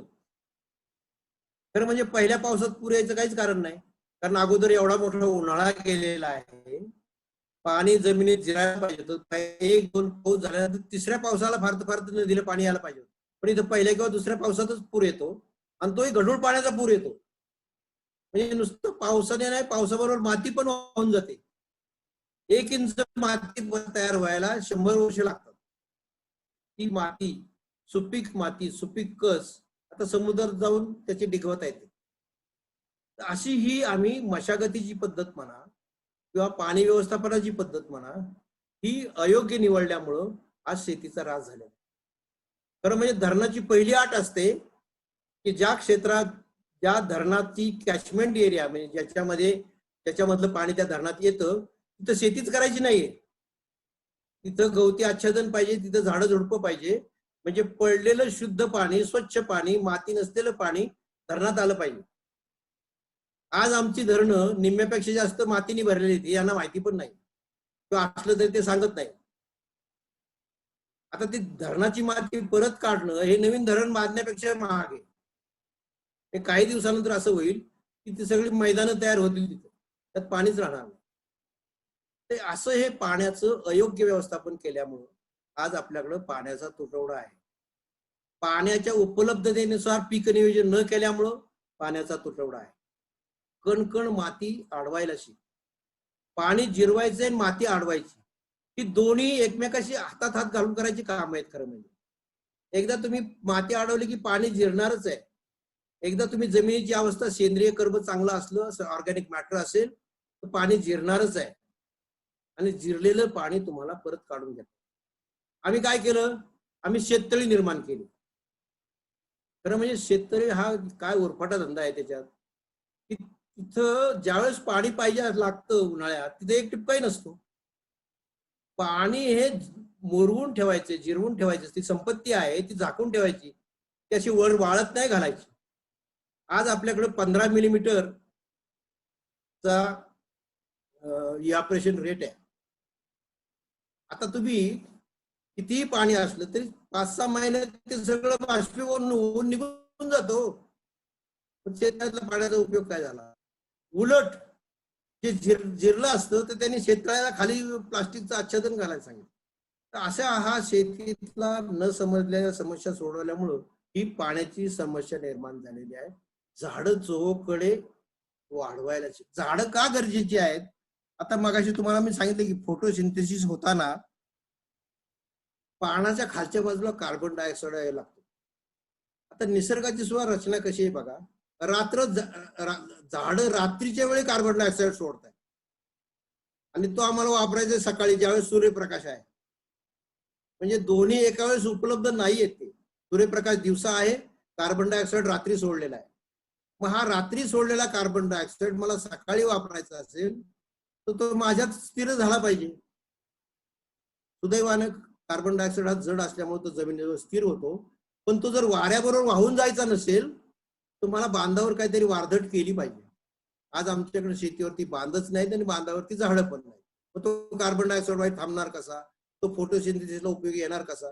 फोटोसिंथेसिस होणार कशी? हे सगळं शास्त्र न समजल्यामुळं आम्ही बांध का काढून टाकले तर त्याच्यामुळे वसवा पडतो, त्याच्यामुळे जमीन वायाला जाते. खरं म्हणजे ती वायाला जात नाही, जी राहिलेली आहे ती चांगली कसण्यासाठी ते बांध गरजेचे आहे. पिकाची आखणी करायला शिक. खरं म्हणजे ही खूप महत्वाची बाब आहे. आता तुम्ही करोनाच्या काळामध्ये जर शेतकऱ्यांच्या काही मुलाखती ऐकल्या असतील तर असं दिसतं की मी 8 एकर टोमॅटो केले, मी 6 एकर द्राक्ष केली, आमक केलं, वेगवेगळी पिकं सांगतात. आणि त्यात माझं 10 लाखाचं नुकसान झालं, 5 लाखाचं नुकसान झालं, मी आता जगायचं कसं ही मला भ्रांत आहे. खरं म्हणजे शेतकऱ्याकडं वर्षभर पुरेल एवढं सगळं त्याच्याकडं पूर्वी असायचं. आज अशी त्यांची सगळ्यांची अवस्था आहे की खरोखरच त्याच्याकडे जगण्यासारखं काय राहिलेलं नाही. त्याचं कारण आहे की त्याने स्वतःला जे लागतं ते कधी पिकवलंच नाही.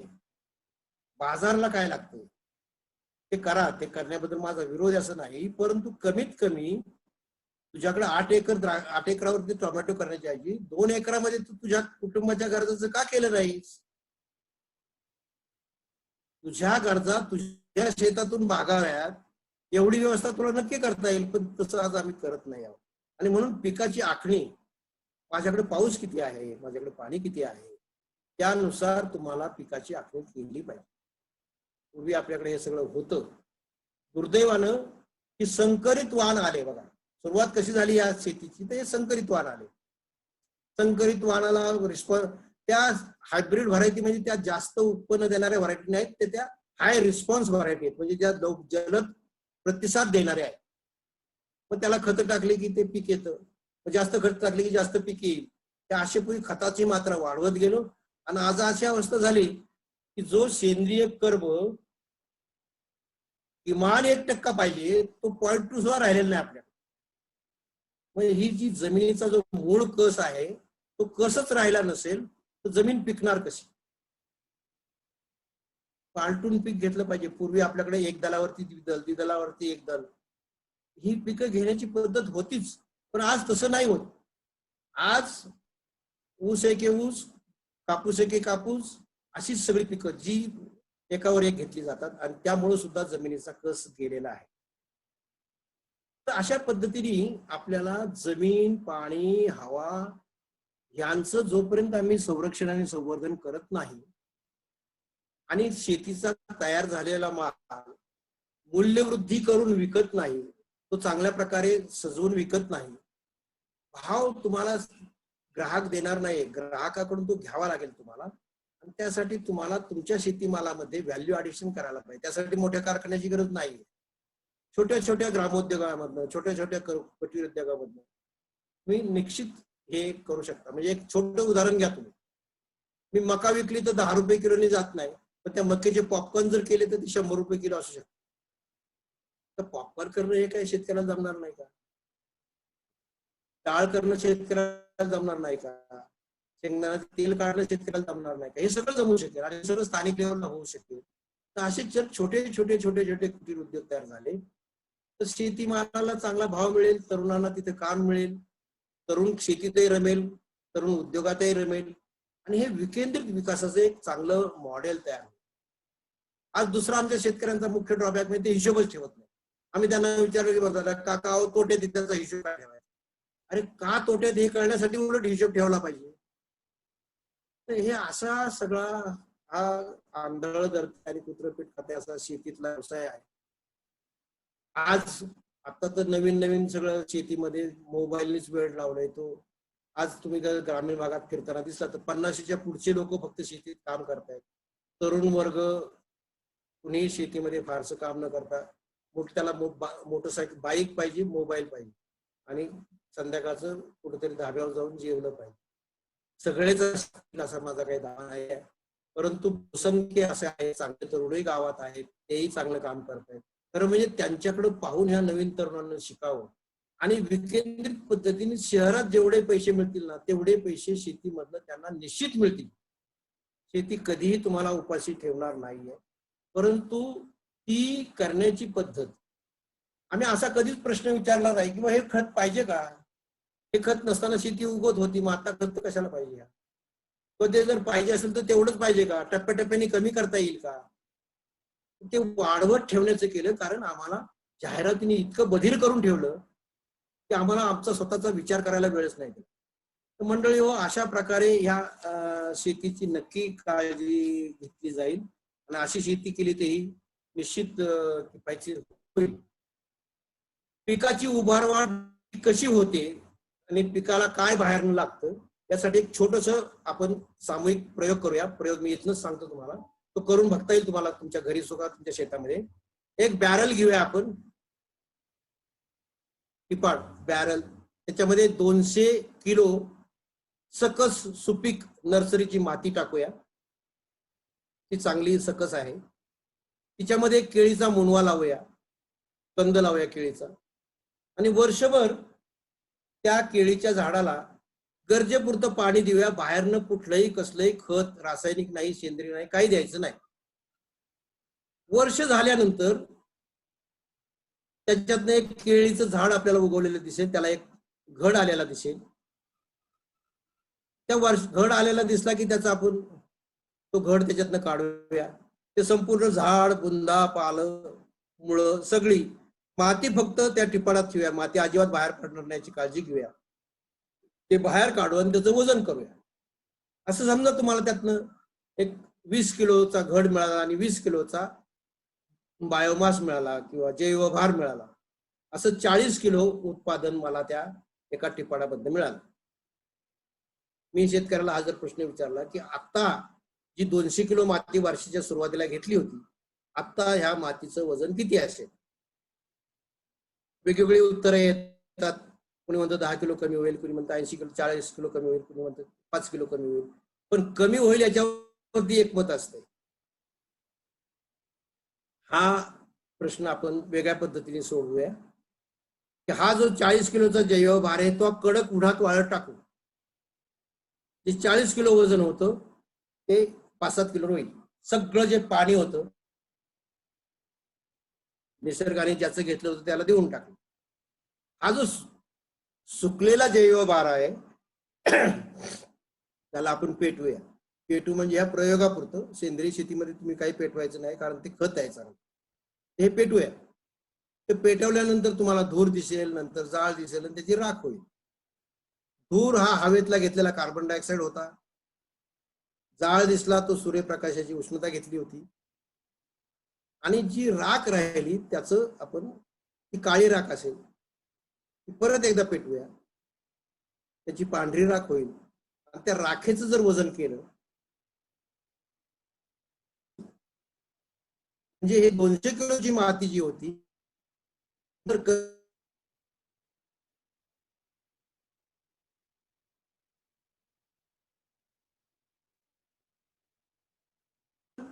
शेती ही काही टिपाडात करत नाही, त्यामुळे 50 ग्रामही परत शेतीलाच मिळतं. त्यामुळं असं शेतीमुळे अजिबात कमी होणार नाही. तर मंडळी हो, याच्यामध्ये सूर्यप्रकाश, कार्बन डायऑक्साईड आणि पाणी यातलं कुठलंही काही विकत घ्यावं लागलेलं नाहीये. सगळं तुम्हाला निसर्गात फुकट उपलब्ध होतं. तर अशी आपण जमिनीची काळजी घेतली तर आपल्याला जमीन ही चांगल्या प्रकारचं कसदार अन्न देऊ शकेल. काय झालं? तुमचा आवाज येतोय सर, बोला तुम्ही. तुमचा व्हिडिओ फोटो येतोय का? व्हिडिओ येत नाहीये पण आवाज येतोय. हो ठीक आहे. आता शेवटचा जो टॉपिक राहिला की जीवनशैली. जीवनशैलीच्या बाबतीत आपण असं बघूया की पहिल्यांदा या सृष्टीमध्ये जी सजीव सृष्टी आहे, जमीन, वनस्पती, प्राणी आणि मनुष्य, हे एकमेकाला जोडलेले आहेत. ते अविभाज्य आणि ते एकच आहे. यांचं जे आरोग्य आहे, जमिनीचं आरोग्य वनस्पतीशी, वनस्पतीचं आरोग्य प्राण्याशी, पक्ष्याशी आणि माणसाशी जोडलेलं आहे. जमिनीचं आरोग्य बिघडलं की त्याच्यावर येणाऱ्या वनस्पतीचं आरोग्य बिघडलं. वनस्पतीचं आरोग्य बिघडलं की त्याच्यावर येणाऱ्या प्राण्यांचं किंवा पक्ष्यांचं आरोग्य बिघडलं. आणि मनुष्य हा नाहीये. तर आम्हाला पहिल्यांदा जमिनीचं आरोग्य सुधारलं की आपोआपच वनस्पतीचं सुधरेल, वनस्पतीचं सुधारलं की प्राण्यांचं सुधरेल आणि प्राण्यांचं सुधारलं की मनुष्याचं सुधरेल. त्यांनी आवाज येतोय पण त्यांचा? आवाज येतोय. तुमचा व्हिडिओ बंद झालाय. चालू करता येईल तर करा, अदरवाईज बोलत राहा तुम्ही. ओके, ठीक आहे. दुसरं एक आहाराबद्दल, आहार हा स्थानिक असला पाहिजे, म्हणजे रिजनल असला पाहिजे. तो मूळचा बियाण्यातनं म्हणजे ओरिजिनल असला पाहिजे आणि तो हंगामानुसार असला पाहिजे. या 3 जर आपण काळज्या घेतल्या की आपल्या आहारामध्ये जे आम्ही गोष्टी वापरतोय त्या रिजनल आहेत, त्या ओरिजिनल आहेत, आणि ते सीझनल आहेत. आम्हाला काय सवय लागली की जी गोष्ट आवडते ती आम्ही 12 महिने खाऊची इच्छा असते. खरं म्हणजे ते आरोग्याला चांगलं नाहीये. तुम्हाला आंबा आवडत असेल तर तो आंब्याच्या सीझन मध्येच खाल्ला पाहिजे, तर हिवाळ्यात खाऊन उपयोग नाही. तर जे ज्या हंगामामध्ये पिकतंय ते त्या हंगामामध्ये खाल्लं पाहिजे. जे जिथं पिकतंय तिथलं तुम्ही खाल्लं पाहिजे. म्हणजे महाराष्ट्रात जर समजा केळी आणि पेरू पिकत असेल तर काश्मीरचं सफरचंद तुमच्या आरोग्याला काही फारसं उपयुक्त होईल अशातला भाग नाही. म्हणून आहार आणि आरोग्य यांचा जर संबंध करायचा असेल तर तुमचा आहार हा स्थानिक असला. आता मगाशी तुम्हाला सांगितलं होतं ह्या सगळ्यातनं तुम्हाला गरजांचा प्राधान्यक्रम दिसेल का नाही? तर गरजा एकूण 8 प्रकारच्या गरजा आहेत बरं का. त्यातल्या 4 गरजा ज्या आहेत ना त्या आपल्याला जरूर पुऱ्या करायच्या, तर त्या सर्वांच्या पुऱ्या करायच्या. त्या मूलभूत गरजा म्हणजे शिक्षण, सुरक्षितता, आरोग्य, अन्न, पाणी, ह्या ज्या 7 गरजा आहेत ह्या 7 गरजा सर्वांच्या पुऱ्या व्हायला पाहिजे. ह्या 7 गरजा पुऱ्या झाल्या की मग आपण सुविधांच्या गरजा पुऱ्या करूया. एक सर्कल मिळेल का? नाही हो ना, ते या गरजांचं प्राधान्यक्रमचं सर्कल असू दे. एक स्लाइड तुम्हाला दिसेल, त्याच्यामध्ये पहिल्या 4 ज्या आतल्या गरजा आहेत की ज्या मूलभूत गरजा, सुविधांच्या गरजा, सुरक्षिततेच्या गरजा आणि स्थिरतेच्या गरजा ह्या सर्वांच्या पुऱ्या व्हायला पाहिजेत. आणि बाहेरच्या 4 ज्या आहेत, चैनीच्या गरजा, प्रतिष्ठेच्या गरजा, हव्यासाच्या गरजा आणि लालसेच्या गरजा ह्या आपण टाळल्या पाहिजेत. आणि ह्या टाळल्या तरी तुमचा क्वालिटी ऑफ लाईफ वरती काही परिणाम होत नाही, उलट त्या टाळल्यामुळे तुमचं क्वालिटी ऑफ लाईफ सुधारणार आहे. म्हणून आपण कमीत कमी आपल्यापासून सुरुवात जर केली आणि ह्या 4 गरजा जर आपण टाळू शकलो तर आपल्याकडनं निसर्गाला खूप मोठा हातभार लागणार आहे. आता खरेदी का केली जाते तर मी म्हणलं तुलना हे दुःखाचं मूळ कारण आहे. आपण नेहमी इतराशी, मित्राशी, नातेवाईकांशी, सोसायटीतल्या लोकांशी तुलना करून खरेदी करतो. त्यांच्याकडे जे आहे ते माझ्याकडे आहे असं हवं असं मला वाटायला लागतं. खरं म्हणजे तसं नाहीये. ते तुमची गरज असेल ते तुम्ही घ्या. माझी गरज 1 BHK ची असते, पण साडूंनी 2 BHK घेतलाय म्हणून मी 3 BHK घेतो. असं तुलना हे दुःखाचं मूळ कारण आहे. तर कसली तुलना करू नका, आपापल्या गरजेप्रमाणे घ्या. आणि वस्तू कुठली घेताना आपण नेहमी विचार करतो की हे घेतलं की काय होईल, त्याच्याऐवजी असा विचार करा की हे नाही घेतलं तर काय होईल, आणि नाही घेतलं ते काय होईल याचं उत्तर 2 दिवसात आलं की काही परिणाम होणार नाही तर ते घेऊ नका. प्रक्रिया केलेले पदार्थ शक्यतो बाहेर टाळा आणि जाहिरात पाहून काही खरेदी करू नका. चांगली हवामान, चांगलं अन्न, चांगलं पाणी हवा असेल तर आपल्यापासून आपण सुरुवात करूया. आपली कुटुंब व्यवस्था ही किमान गरजावर आधारित करायचा प्रयत्न करूया. हे लगेच होणार नाही, टप्प्याटप्प्याने होईल, परंतु तीच खरी सुखी, समाधानी आणि समृद्ध जीवनशैली होईल. इथं मी आता थांबणार आहे. थांबण्यापूर्वी तुम्हाला फक्त सुख सर्वांना हवं आहे बघा. परमेश्वराच्या पायाला पडलो आपण की सर्वजण मला सुखी ठेव असं म्हणतात. सुखी ठेवण्याचा एक सल्ला देऊन नंतर तुमचे काही प्रश्न तर असेल ते आपण घेऊ. सुख किती वेळ पाहिजे त्याच्यावरती सल्ला अवलंबून आहे. म्हणजे अधिकार तैसा दावेला मार्ग. तुम्हाला सुख किती वेळाचं पाहिजे? 1 तास सुख पाहिजे असेल तर आता हे व्याख्यान संपल्यानंतर आहे त्या ठिकाणी 1 तासभर डुकली घ्या, तासभर सुख मिळेल.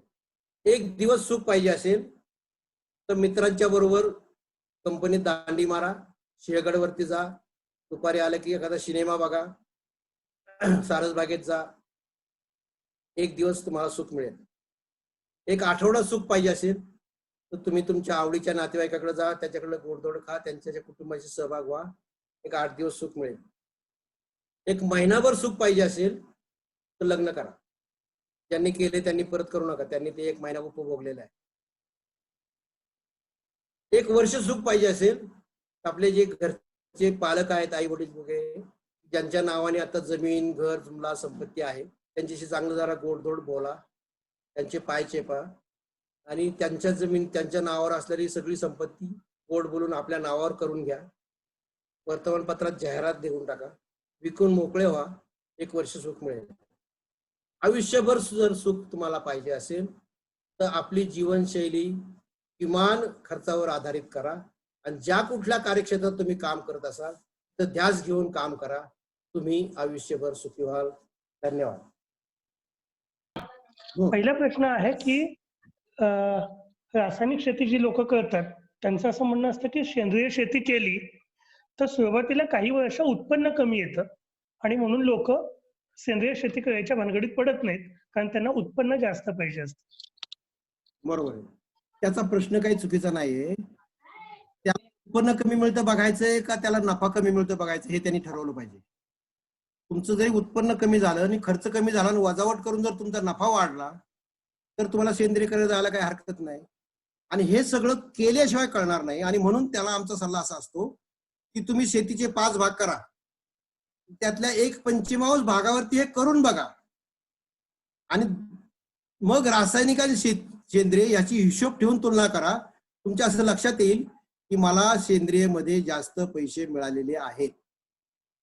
परंतु ते केलं पाहिजे. ते न करता आम्ही किती वेळा तुम्हाला सांगितलं तरी ते पटणार नाही. तुमच्याकडे जेवढं क्षेत्र असेल तेवढं करा. 1 एकरच पाहिजे असेल 10 गुंठ्यात करा, 5 गुंठ्यात करा. तुमच्या कुटुंबाच्या गरजा भागवण्यापुरतं करा.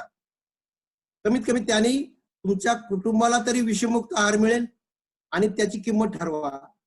दवाखान्याची किंमत वजा होईल. आणि आर्थिकदृष्ट्या सुद्धा उत्पादन खर्च आज तुम्ही जर पाहिलं तर त्यांचा सर्वात जास्त खर्च खतावरती होतो, कीटकनाशकावरती होतो, तणनाशकावरती होतो, बियाण्यावरती होतो, मशागतीवरती होतो. हा सगळा खर्च जर कमी झाला आणि थोड्या प्रमाणात उत्पादन वाढलं, कमी झालं तर ती वजाबाकी करून त्याचा नफाच होणार आहे. आणि दुसरं, या पद्धतीमुळे दरवर्षी उत्पादन वाढत जाण्याची शक्यता आहे. आत्ताच्या रासायनिक पद्धतीमध्ये मात्र दरवर्षी ढासळत जाण्याची शक्यता आहे. हे तुम्हाला एका उदाहरणाने सांगतो. 1950 साली ज्यावेळेस पहिला नगरला साखर कारखाना उभा राहिला त्यावेळेस ऊसाचं दर एकरी उत्पादन 46 टन होतं आणि गेल्या वर्षीची 2 वर्षापूर्वीची महाराष्ट्राची सरासरी 23 टन झालेली आहे. आता हे 46 टन वरनं 23 टन का आलं? जर रासायनिक आणि उत्पन्न वाढतंय, सगळेच ऊसवाले रासायन वापरतायत, ते उत्पादन का नाही वाढलं? उत्पादन वाढ ही जमिनीच्या कसाशी निगडीत आहे, बाहेरच्या खताशी निगडीत नाही. आणि म्हणून तुम्ही जमिनीचा कस कसा सुधरेल हे बघा. धन्यवाद. ओके. दुसरा एक प्रश्न आलेला आहे. ते 2 प्रश्न मी जोडून घेतो. एक आहे की टर्मिनेटेड सीड्स हे शाश्वत शेतीसमोरील मोठं आव्हान आहे, ते दूर कसं करायचं. आणि दुसरं तसंच आहे की जेनेटिकली मॉडिफाईड फूड या बियाणं यांचा निसर्गावरती कसा परिणाम होईल. नाही, ते अनैसर्गिकच आहे ना. म्हणजे जे आपल्याला एक लक्षात घ्या, मी मगाशीच पहिल्यांदा सांगितलं, ज्याच्यामध्ये नवनिर्माण करण्याची क्षमता आहे तेच तुम्हाला आहारामध्ये योग्य होईल ना. जे आहे, जे परत वापरता येत नाही, ते तुमच्या आहारामध्ये तुम्हाला ताकद कशी देऊ शकेल? आज तुम्ही जे जेनेटिकली मॉडिफाईड बियाणे करणारे मॉन्सॅन्टो म्हणून कंपनी आहे, त्यांच्या कंपनीमध्ये सुद्धा बोर्ड तुम्हाला दिसेल की इथं जीएम फूड सर्व केलं जात नाही.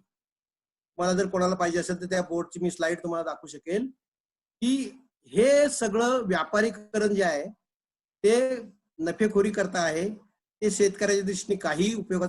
आपल्याला संकरितच मान्य नाही तर जीएमचा प्रश्नच येत नाही. जीएम मुळे तर शेतकरी इतका परावलंबी होईल की त्याला सगळ्या गोष्टी बाजारात विकत घ्याव्या लागतात आणि ते परत वापरता पण येणार नाही. दरवर्षी जे बियाणे आज विदर्भामध्ये कापसाच्या क्षेत्रामध्ये कापसाला पांढरं सोनं म्हणत होते, तिथं आज जास्त आत्महत्या का आहेत? त्या बीटी कापसामुळेच आहेत ना, की जिथं दरवर्षी त्यांना बीटी कापसाचं बियाणं विकत घ्यावं लागतंय आणि ते 1800 रुपयाला 2000 रुपयाला पाकिट, की जे उत्पन्न किती मिळेल नंतर बघू. त्यांनी जे सगळे क्लेम केले होते की याच्यावरती रोग येत नाही वगैरे वगैरे, असं काही होत नाही. उलट जास्त ताकद असणारे रोग येतात. निसर्गामध्ये प्रत्येकाला सर्वाइव्ह व्हायचा अधिकार आहे. तुम्हाला जसा अधिकार आहे तसा त्या कीटकांना सुद्धा आहे. त्यामुळं औषधं जेवढी तुम्ही स्ट्रॉंग मारता ना तेवढे जास्त स्ट्रॉंग कीटकांच्या जाती निर्माण होतात. त्यामुळं कीटक मरत नाहीत. त्या GM ची भीती बाळगायचं काय कारण नाही. शेतकरी काय ते वापरतील असं आम्हाला वाटत नाही. एक प्रश्न असा आलेला आहे की तरुणांना शेतीकडे कसं आकर्षित करता येईल, जी तुम्ही मगाशी म्हणालात की शेतकऱ्यांची अनेक मुलं आता शेती करायला तयार नाहीयेत, तर त्यांना शेतीकडे पुन्हा आकर्षित कसं करता येईल? त्यासाठीच आपल्याला अॅग्रो बेस्ड कुटीर उद्योग थोडे सुरू करावे लागतील बरं का. त्यांना शहराचं आकर्षण का आहे तर शहरामध्ये थोडासा पैसा खुळखुळायला दिसतो. तिथं तो शेतीमध्ये तसा नाही आहे. तो कधीतरी वर्षातून एकदा येतो. तर आपल्याला जर त्याला प्रत्येक शेतीमालाचं व्हॅल्यू ॲडिशन करता आली, मूल्यवृद्धी करता आली आणि तो त्याचा एक स्वतःचा उद्योग व्यवसाय जर होऊ शकला. आज शेतीमध्ये जे पिकते तसं कोणालाच लागत नाही बघा. त्याच्यात काहीतरी कन्व्हर्जन आहे. अगदी ज्वारी घेतली तर त्याचं पीठ लागतंय, हरभरा घेतलं तर त्याची डाळ लागते, प्रत्येक शेंगदाणा घेतलं तर त्याचं तेल लागते. तर ह्या सगळ्याचे छोटे छोटे जे उद्योग सुरुवातीला एखाद्या वेळेला इंडिव्हिज्युअल लेवलला शक्य नसेल तर सहकारी तत्वावर दोघा लोकांनी एकत्र येऊन गाव पातळीवर एकत्र येऊन जर कुटीर उद्योग सुरू केले तर त्यांना त्यांच्या शिक्षणाचाही फायदा मिळेल आणि त्यातनं त्यांना 4 पैसे जास्त मिळतील आणि मग पैशासाठी आम्हाला भाव वाढवून द्या हे आपल्याला गाऱ्हाणं करायला लागणार नाही. तरुण नक्कीच शेतीकडे. आणि आता तुम्ही बघताय खेड्यामध्ये शहरामध्ये सुद्धा तो काही फार मोठं सुखद जीवन नाही जगत, झोपडपट्टीतच राहतोय. आणि इथलं शहरातलं राहणीमान एवढं वाढलंय की सरासरी 10 ते 15 हजार रुपये मिळवणारा माणूस सुद्धा अतिशय नीच दर्जाहीन आयुष्य इथं जगतोय. त्यामुळे त्या मानाने त्याच्या निम्म्या पैशामध्ये तो खेड्यात चांगलं जीवन जगू शकेल. फक्त त्याला काही दिवस हे आपल्याला सामाजिक लेवलवरती, शासकीय लेवलवरती सपोर्ट करावं लागेल. ओके. एक प्रश्न असा आलाय की बियाणांचं राजकारण हे सध्या जागतिकीकरणातून जास्त वाढलेलं आहे आणि मग अनेकदा शेतकऱ्यांना त्या पद्धतीचं बियाणं घेण्याशिवाय पर्याय नसतो. मग ह्या समस्येवरती सामान्य शेतकरी कसा मार्ग काढू शकतो? सुदैवानं आपल्याकडं सर्व जातींचं सर्व याच्या अजूनही शुद्ध स्वरूपात बियाणं उपलब्ध आहे. तुम्ही मध्ये टीव्हीवरती अगदी आदिवासी भागातली राहीबाई पोपरे हिची मुलाखत ऐकली असेल तर त्या एकट्या बाईकडं 200 ते 250 प्रकारची बियाणं आहेत. ती एक जास्त संख्या झाली. पण असे तुम्हाला गावोगाव असे ठिकठिकाणी दिसतील की ज्यांनी जुनी बियाणं, गावरान बियाणं, देशी बियाणं अजूनही जपून ठेवलेली आहेत आणि त्याची वृद्धिगत करणं, त्याचं एक्सटेन्शन करणं, त्याचा विस्तार करणं हे आपलं काम आहे. की ते त्याला थोडा कालावधी जाईल पण मी घरचं बियाणं घरीच वापरू शकेन. त्या मातीतलं बियाणं त्या मातीत चांगलं रुजतं बघा. म्हणून आपल्याला हे स्थानिक बियाणाचं हा प्रोग्राम ठरवावा लागेल आणि तो फार अवघड नाहीये. पूर्वी नाहीतरी शेतकरी कधीच बियाणं विकत आणणं प्रश्नच नव्हता. दरवर्षी त्याचं स्वतःचं बियाणं स्वतः आणि तोही सिलेक्शन पद्धतीने करत होता. त्यातली चांगली जी 10 कणसं असतील ती निवडून घ्यायची, ती बाजूला ठेवायची आणि ते बी करून परत वापरायचं. त्याची खात्री होती, त्याचं जर्मिनेशन चांगलं होतं आणि त्याच्यामध्ये कस होता हो. आज काय झालंय बघा, आमचे आजार का वाढले ते तुम्ही कारण जर पाहिलं तर मुळात त्या संकरित वाणात कस नाही, ते ज्या जमिनीत पिकवलंय तिच्यात कस नाही. तिची आईच आजारी आहे तर ते मुलगा कसं होणार. ते आई आजारी आहे त्याच्यात अनेक प्रकारची रसायनं त्याच्यात ओततोय त्यामुळे ते त्यातनं जे अन्नधान्य तयार होते ते सकस नाही. ते परत आमच्या घरी आलं की आम्ही त्याचं शिजवतानाही परत त्याच्यावरती प्रक्रिया असे जलद गतीच्या करतोय की ते दळतानाही जलद गतीने दळतोय, ते शिजवतानाही प्रेशर कुकरमध्ये शिजवतोय आणि असं करून आमच्या पोटात जास्तोपर्यंत त्याच्यामध्ये कुठलीच पोषण मूल्य राहिली नाही. हे पोट भरून अन्न खातोय आम्ही आणि मग आमच्या वेगवेगळ्या आजाराला आम्ही बळी पडतोय.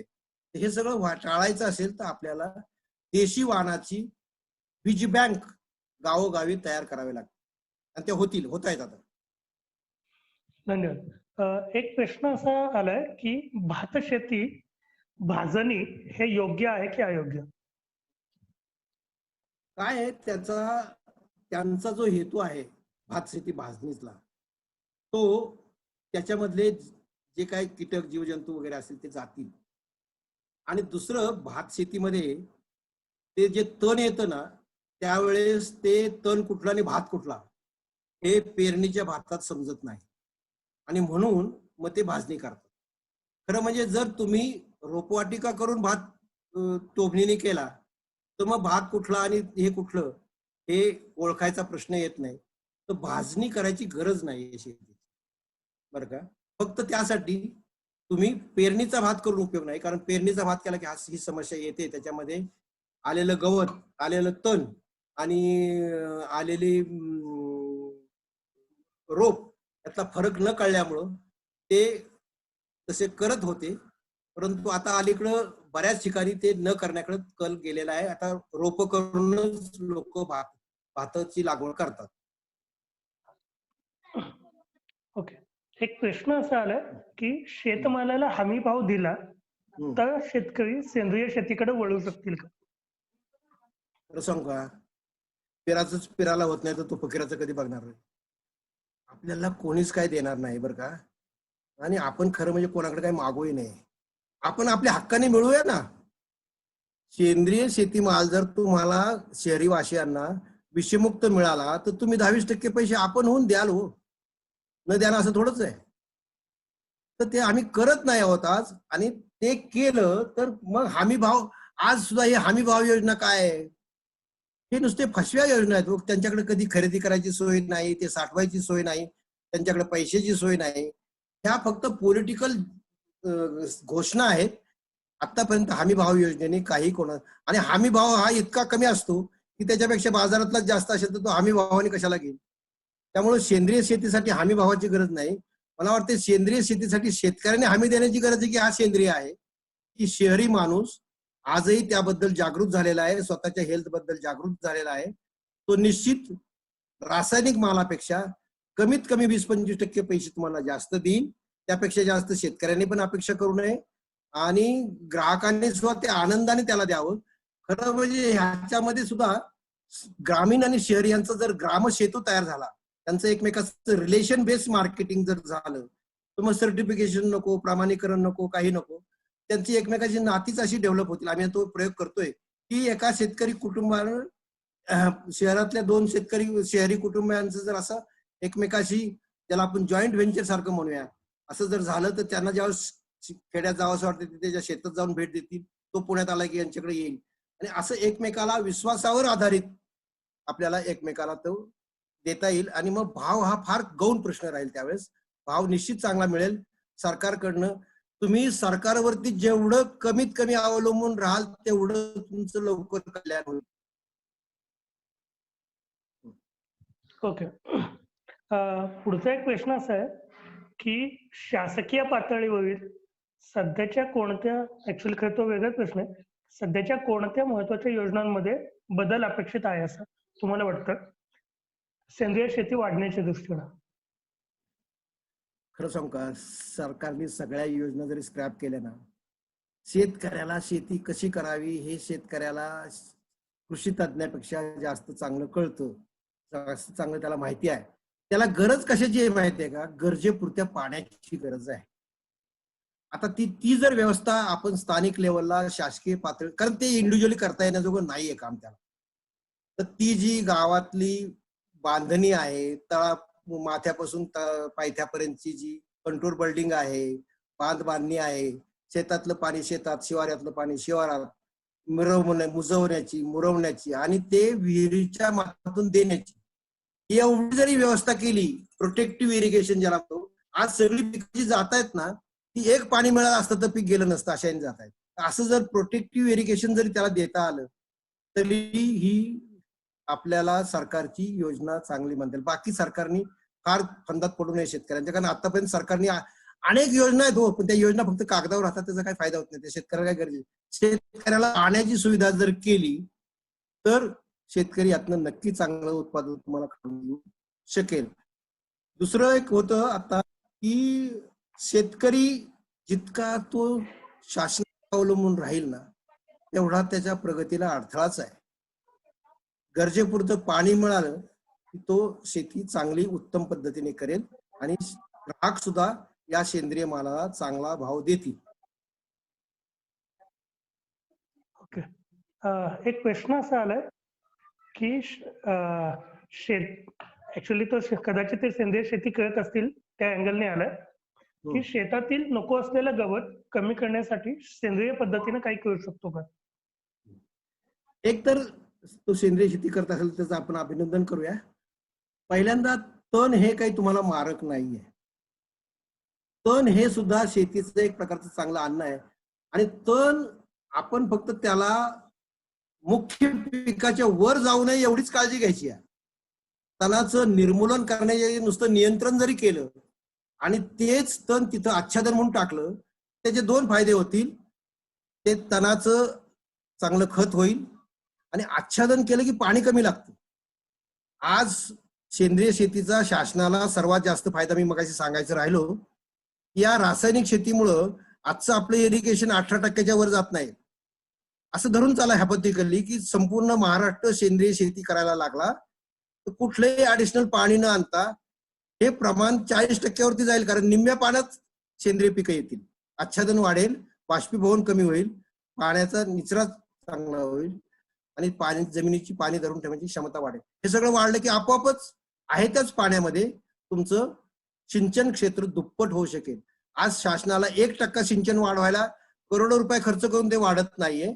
ते जर सेंद्रिय शेतीखाली सगळे लोक आले तर त्यांचं दुपटीने सिंचन होऊ शकेल. तर तणाची फारशी काळजी करू नका. तण हे मुख्य पिकाच्या वर जाणार नाही एवढी काळजी घ्या आणि ते कापून तिथेच टाका, त्याचं खत होऊ द्या, परत ते वाढणार नाही. तण हे शेती सुधारण्याकरता आलेलं आहे. तण हे तुम्हाला नष्ट करण्याकरता आलेलं नाही. तर तण हे येतं याचा अर्थ तुमच्या जमिनीचा कस कमी झालेला आहे. ते त्या माध्यमात निसर्ग हा सेल्फ रेग्युलेटिंग आहे. मी पहिल्या ह्याच्यात सांगितलं होतं तसं त्याला काळजी आहे ना या जमिनीची घ्यायची. तर तो तण त्या रूपाने का होईना तेवढं सेंद्रिय त्याला मिळेल म्हणून ती तण निर्माण होत आहे. एक प्रश्न असा आलाय की वर्षानुवर्ष चुकीच्या पद्धतीनं शेती केली आहे म्हणून असा प्रसंग आलाय. आता पुन्हा उलटा फिरता येईल का? म्हणजे तुम्ही जसं सांगताय ते आता पुन्हा इतकी वर्ष ऊस वगैरे काही काही पिकं केली आहेत, आता पुन्हा सेंद्रिय शेतीकडे जाता येईल का? जाता येईल, परंतु मी आता मगाशीच तुम्हाला सांगितलं की तुम्ही कधीही संपूर्ण शेती सेंद्रिय करू नका.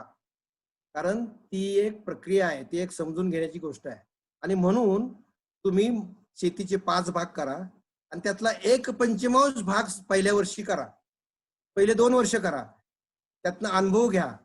मग दरवर्षी 1-1 एकर करत करत करत पुढील 5 वर्षात किंवा किमान मॅक्झिमम 10 वर्षात तुम्ही 100% सेंद्रिय शेतीखाली येऊ शकाल. पहिल्याच वर्षी जी सगळी शेती आहे ती सगळी सेंद्रिय केली असं करू नका. कारण त्यांनी तुमचा अनुभव जर नसेल तर काही चुका होण्याची शक्यता आहे. आपल्या अपेक्षाची पूर्तता न झाल्यामुळे आपल्याला त्याचं नैराश्य येण्याची शक्यता आहे. तर शक्य करून तुम्ही तुमच्याकडचा 1/5 म्हणा 1/10 म्हणा तेवढा करू. ओके. एक प्रश्न असा आलाय की शेती करायला कोणी नाही म्हणून शेती पडीक ठेवणं हे चुकीचं आहे का? आणि असेल तर त्याचा उपाय काय? ते चुकीचं आहेच आहे, परंतु आता मी जसं समन्यायी पाणी वाटप हा विलासरावांनी एक देशाला तत्व सांगितलं, वाटप हे समन्यायी पद्धतीने करावं. तसं शेतीचं सुद्धा होऊ शकेल. पडीक का राहते? एक तर ती वंशपरिगत त्याला मिळालेले वडिलोपार्जित हिस्सा मिळालाय आणि तो मात्र पुण्यात राहतो आणि ते त्याला इथून जाऊन कसणं काय परवडत नाही आणि माणसंही मिळत नाही. तर असं जमीन नसणारा जो लँडलेस लेबर आहे त्याचं आणि त्यांचं काही जॉईंट व्हेंचर होऊ शकेल का, हा आपल्याला सामाजिक पातळीवरती करण्याचा विचार आहे. की ते ज्याच्याकडे जमीन नाही तो ती जमीन कसेल आणि हा जो जमिनीचा मालक आहे त्याला जसं आपण गुंतवणूक केलेल्या माणसाला डिव्हिडंड मिळतो तसे त्याला रिटर्न मिळत राहते.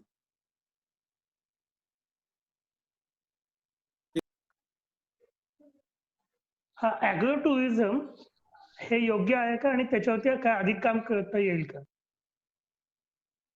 ऍग्रो टुरिझम चांगलं आहे बरं का, तो सुद्धा एक शेतीपूरक व्यवसाय होऊ शकेल. पण त्याचं परत मी तुम्हाला सांगितलं तसं ते जर तिथं जाऊन तुम्हाला सेंद्रिय अन्न खायला मिळेल, तिथं जाऊन तुम्हाला कृषी संस्कृती समजेल, तिथं जाऊन तुमच्या मुलांना शेती म्हणजे काय ते समजेल, हे झालं तर ते चांगलं आहे. तिथं जाऊन परत त्याचं कमर्शियलायझेशन, तिथं पार्ट्या करतोय, तिथं मद्यपान करतोय, ह्याला जर तुम्ही टुरिझम म्हणाला किंवा इथल्यासारखं तिथंही तुम्ही कॉन्क्रीटची बिल्डिंग बांधल्या, इथल्यासारखं तिथं स्विमिंग पूल केला, तर ती काही कृषी टुरिझम नाही होऊ शकणार. खरी ग्रामव्यवस्थेवर आधारावर जर टुरिझम उभं केलं तर ते पूरक पोषक नक्की आहे, त्यात काही फक्त ते त्याचं स्वरूप फार मोठं कमर्शियलायझेशन करून त्यातनं खूप मोठा नफा मिळवायचा म्हणून मग मोठे मोठे काहीतरी प्रकल्प केले तर ते मात्र अशक्य होऊ शकेल. ओके, धन्यवाद काका. संजय रेंदाळकर, आभार मानतो. शितोळे काका, तुम्ही आज ज्या पद्धतीनं शाश्वत शेतीबद्दल बोललेला आहात आणि त्याला जीवनशैलीशी जोडायचा प्रयत्न केलेला आहे. खरं तर आमच्यासारखे जे शहरामध्ये राहणारे लोक आहेत त्यांचे थोडे का होईना डोळे उघडलेले आहेत. कारण शेतीकडे बघण्याच्या दृष्टिकोनापासून ते अगदी शेती करणारे सुद्धा जे शेतीशी संबंधित लोक ह्या आज वेबिनार मध्ये आहेत किंवा फेसबुकवर सुद्धा बरेच जण तुम्हाला पाहतायत, तर त्यांच्यासाठी एक वेगळं दालन खुलं झालेलं आहे. तुम्ही ज्या पद्धतीनं कुणब्याच्या पोरा तू घडायला शिक ह्या पद्धतीची जी कविता म्हणाला, ती कविता अनेक जणांनी मागितलेली आहे. तर ती लिखित स्वरूपात असेल तर तुम्ही आम्हाला जरूर पाठवा. तुमच्या या मार्गदर्शनामुळे आमचं हे जे वेबिनार चालू आहे ते खूप वेगळ्या वेगळ्या विषयांना घेऊन जात होतं आणि शेतीसारखा विषय इतक्या रंजक पद्धतीनं विज्ञानाचा बॅलन्स सुटला नाही. थोडंफार म्हणजे कृषी कीर्तन अशा पद्धतीचा एक फॉर्मॅट मला आता ऐकायला इथं मिळाल्यासारखं वाटतंय. तर तुमच्या प्रति कृतज्ञता व्यक्त करतो, कारण तुम्ही आमच्यासाठी एक वडीलधाऱ्या मंडळींच्या पैकी एक आहात आणि राष्ट्रसेवा दलाशी तुमचा धागा दृढ व्हावा या पद्धतीची इच्छा यापुढेही व्यक्त करेन. यापुढेही तुम्ही अनेक वेबिनारांना जावं अशा पद्धतीनं तुम्हाला विनंती करेन. सेवा दलाच्या वतीनं खूप खूप आभार. सर्वांना विनंती आहे की आपण परवा दिवशी भेटणारच आहोत आपल्या काय नाव? संजय हा बोला. सर्वांना एक विनंती आहे हा की बोला. व्याख्यान किती चांगलं झालं, मी किती बोललो, याला काही फारसं महत्व नाही जोपर्यंत तुम्ही याचं 1% तरी तुमच्या आचरणात आणत नाही. नक्की सर. माझी सर्वांना विनंती आहे की व्याख्यानाला मार्क देणं, ते चांगलं होणं, ते काय आता हजारो व्याख्यान झाली तर ते चांगलं येईलच, त्यात काय माझं काही कौशल्य नाही फारसं. मला ह्याच्यातनं समाधान ज्यावेळेस वाटेल की तुमच्यापैकी तुम्हाला जेवढं शक्य असेल ते आचरणात जोपर्यंत येत नाहीत. ज्ञानी लोक खूप येतो, ज्ञान भांडार भरलेलं आहे, ज्ञानेश्वरापासून सुरू झालेलं आहे, ते आतापर्यंत काय ज्ञानीच लोकांनी सांगितलं. आचरणाचा प्रॉब्लेम आहे. तर माझी सर्वांना विनंती आहे की तुम्ही सर्वांनी आचरण सुधारा आणि त्याप्रमाणे त्यातलं जे काही असेल, जीवनशैलीबद्दल असो, शेतीबद्दल असो, निसर्गाकडे पाहण्याचं असो, आपल्या आचरणात किती येतंय त्याच्यावरती सगळं अवलंबून आहे. सर्वात शेवटी तुम्हाला मी गांधीजींचा एक सुविचार सांगतो. गांधीजींनी खूप प्रसिद्ध सुविचार आहे, तो तुम्हाला सर्वांना माहिती असेल, पण नसला तर रिपीट झाला तरी बिघडत नाही. सर्व सजीवांच्या आवश्यक गरजा पूर्ण करण्याचं सामर्थ्य निसर्गात आहे, परंतु एकाचाही हव्यास पूर्ण करण्याचं नाही.